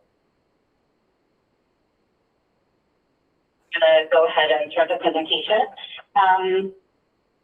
Tonight, my name is April Thompson. I'm with King Consulting, and I'm here today to walk you through your developer fee verification study that we completed. It's a required step before the district can adopt their fees. And I just want to make sure that everyone understands both what the fees are and why the district is justified in collecting them. School districts have had the authority to collect developer fees since 1986 when the AB 2926 was passed. The idea is pretty straightforward. When a new housing is built, it generates students, and those students need somewhere to go to school. So developer fees are how the district recovers a portion of the cost to serve them. In 1998, SB 50 put a cap on how much districts can collect under what's called the level 1 fee structure, meaning the state sets a ceiling and the district cannot exceed it. What's important to understand is that the cap is not the justification, the study is. So the study has to prove the actual cost, the impact exceeds, and what the fee covers. In San Jose Unified's case, it does that by a wide margin, which I'll show you in a minute. Next slide, please. Developer fees apply to square footage of the new residential and commercial and industrial construction in the district boundaries. The state allocation board resets that maximum allowable rate at the start of every even numbered year. In January 2026, those maximums were raised to $5.38 per square foot for residential construction and 87 cents per square square foot for commercial and industrial. Those are the caps. They're not the amounts of the district automatically collect. The district still has to demonstrate that it's justified. Next slide, please. Our study finds that San Jose Unified is justified in collecting the full statutory maximum across all categories. That's $5.38 per square foot for residential, 87 cents per square foot for commercial industrial, and then 12 cents per square foot for mini storage. Thank you. The study reaches its conclusion based on a couple of key numbers: modernization and reconstruction costs, which is how San Jose Unified will serve new students by upgrading and repurposing existing capacity. The new residential development in this district has a student generation rate of 0.234 TK per eighth grade students per unit. That's it's based on actual census and housing data specific to San Jose. It's not a statewide average. The chairs I was gonna get for the backyard. Next slide, please.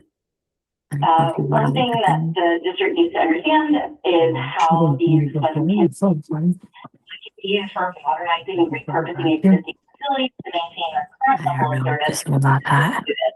Which is what the justification study documents. The district has facilities capacity it can use to serve development generated enrollment, and the fees help fund that work.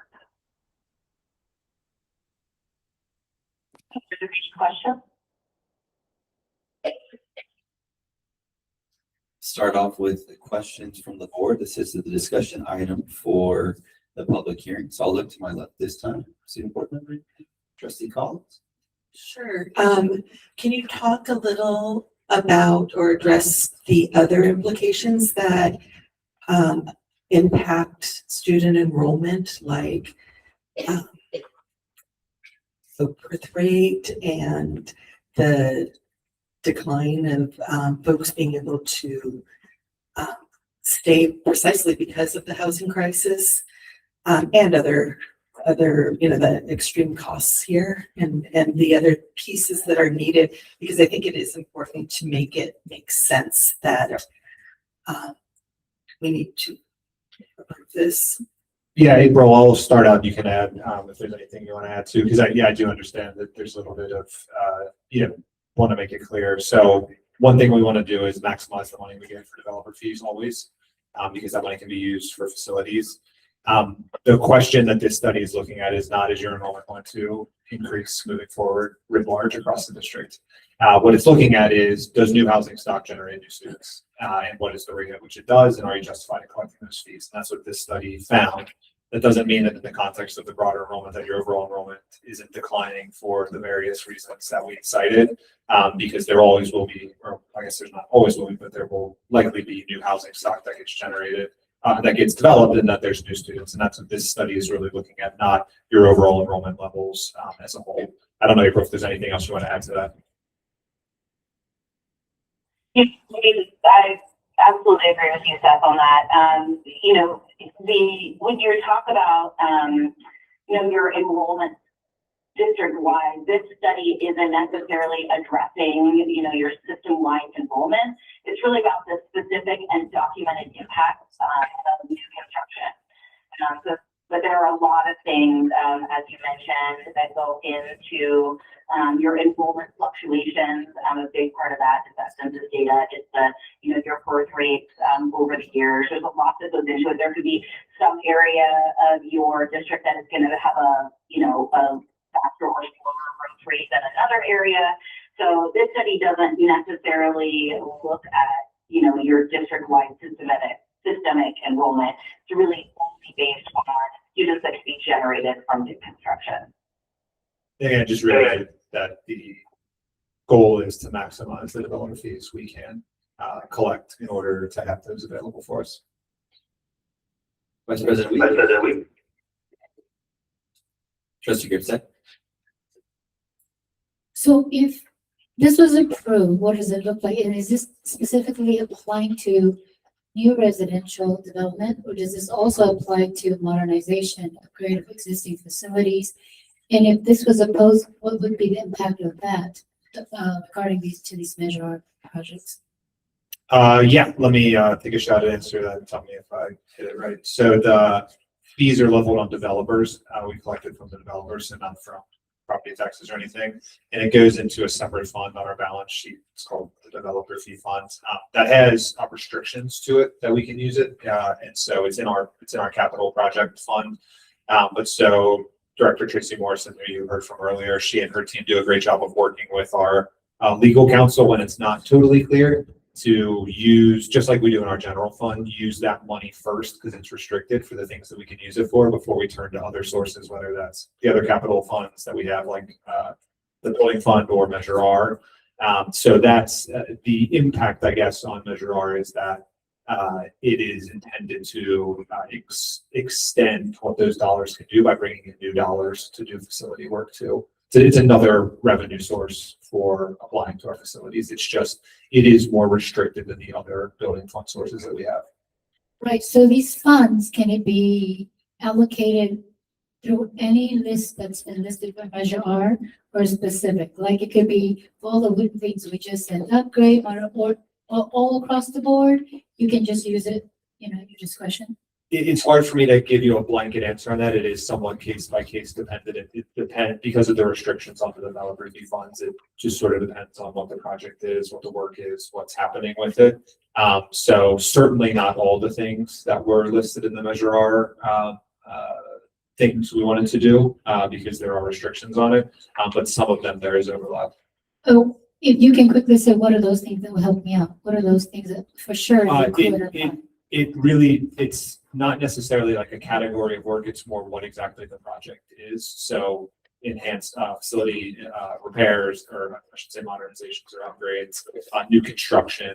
It just is, it's hard for me to give you like a discrete category because there is some nuance as to whether or not you can use developer fees. But for facility work like upgrades, enhancements, new construction, and work to support that.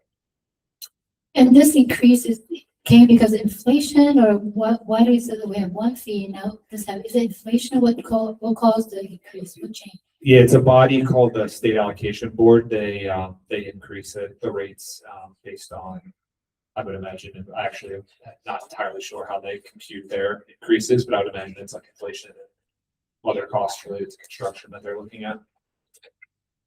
I can just answer that question really quickly. The State Allocation Board every 2 years looks at a document called the RSM's Construction Cost Index, and it's construction costs across the state, and then they look at it in specific regions, and that's how they address the, how they increase those fees every even number of years based on the data from that document.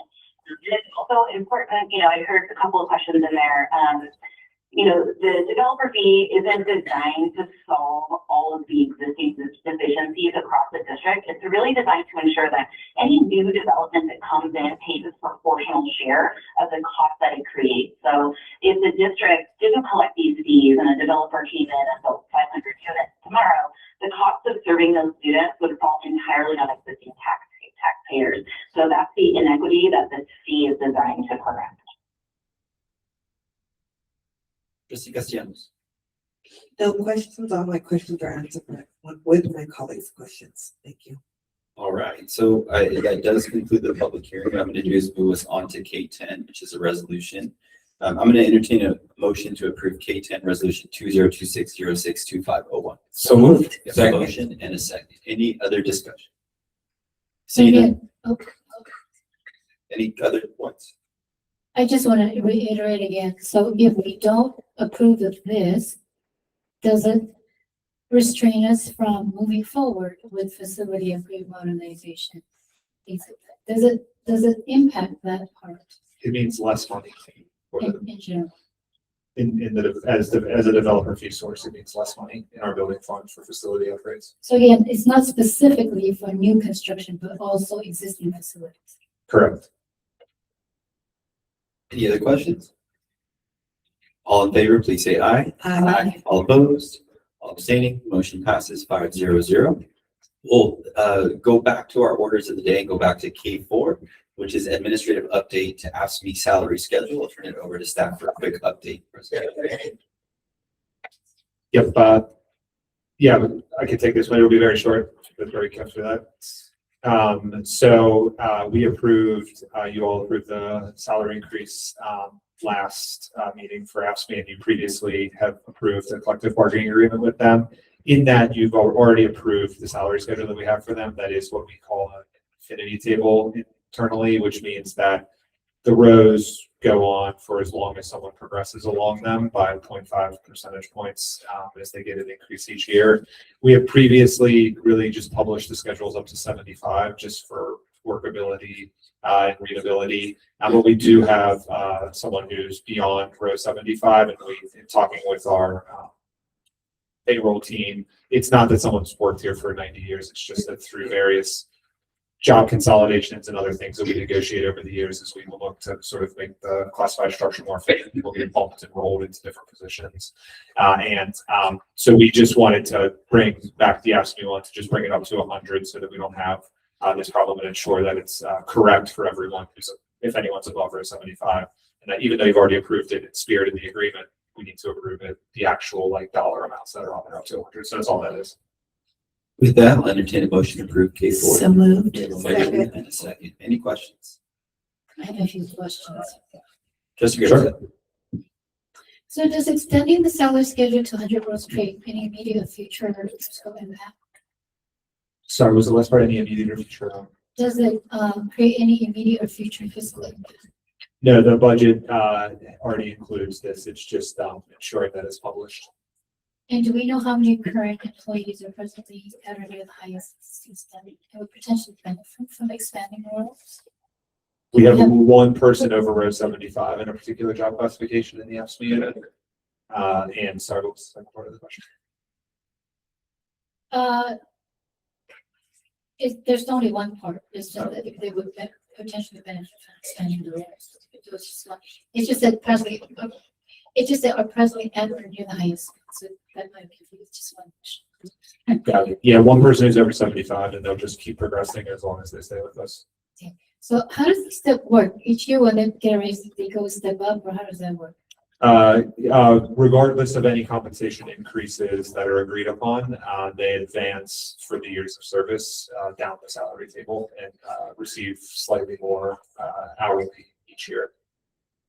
And what does it resolve to increase the roles? It became a need. It wasn't so before. Like, what does it resolve by? By adding the rows, Yeah. it just ensures that we have publicly published all of the rows that people are actually on correctly, so that when we are asked for documentation by CalPERS in this case, the retirement fund, which is always asking for documents to ensure we're doing things correctly, that we can provide them with the board approved items. Yeah. Other question? Last question. We will, yeah. Go ahead. Yeah. Does this change affect pension book compensation, longevity incentives, or future compensation group assumptions, including the multi-year financial projections? No, this item does not. Thank you. Trustee Collins. I just want to say, I think it's so important to put in writing all the good intentions. And so this, I wholeheartedly support and appreciate it being done. And with that, I would also like to call the question. All right, discussion has been had. The question has been called. All those in favor of K4, please say aye. Aye. All opposed, all abstaining, motion passes 5-0-0.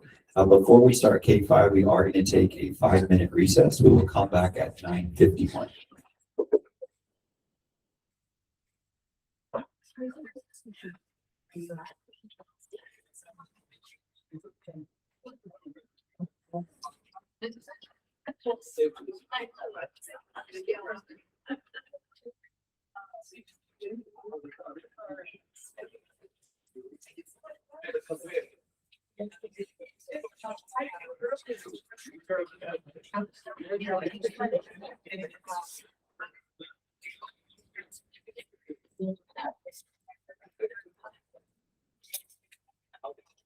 Oh, Jenna's on. Sorry.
is adjourn this meeting, go to the special session, and then come back once that is done. So with that, I do want to turn it over to Vice President Williams, who's going to make a motion for the extension of this. So given the fact that we have much still to do, and please don't throw anything at me, but I'm going to make a motion to extend the meeting by 2 hours. We have a motion to extend the meeting by 2 hours. Is there a second? Second. There's a second. Any discussion? Seeing none, all in favor, please say aye. Aye. All opposed, all abstaining, motion passes. We'll now go on to K5, Arts and Music in Schools Annual Plan for Fiscal Year 2025 or 2026. We have 3 public comments. We'll start with Jennifer DeQueen, Emma Thomas, and then Chris Webb.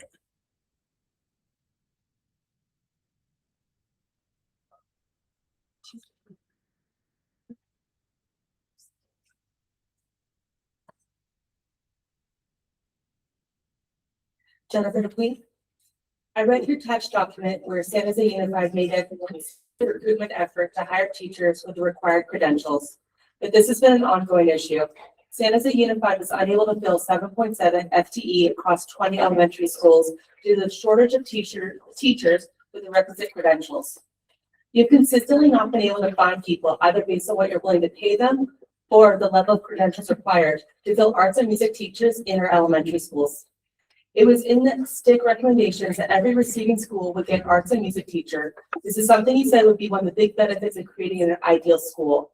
But so far it's been an empty promise. The receiving schools are getting more money for arts from the state's funding of Prop 28, which is related to attendance numbers. It's not that you're giving receiving schools anything extra or trying to make things better for these kids. You should vote yes to accept the waiver for the California Department of Education, as you have for multiple years.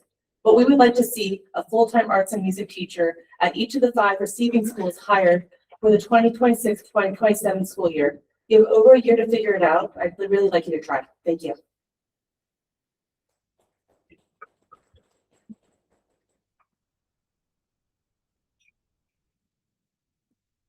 Emma Thomas from Buckeye.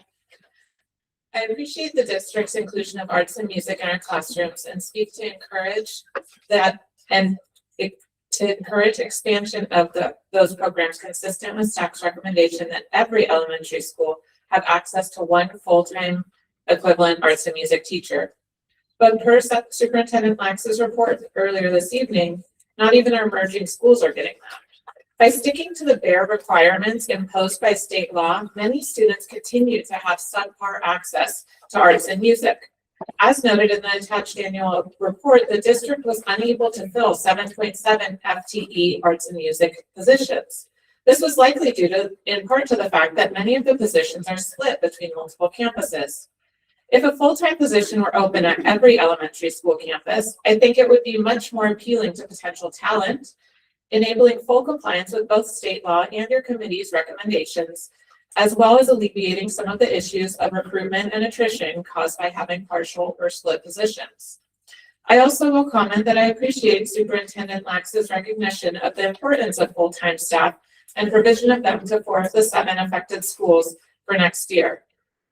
On a broader point, however, now that you've gotten your school closures, I ask that you stop providing subpar access to resources to any of the smaller schools. You have adequate funding to stop the inequitable provision of resources, and I plead that you stop choosing to perpetuate it. Thank you. My last comment, Chris Webb.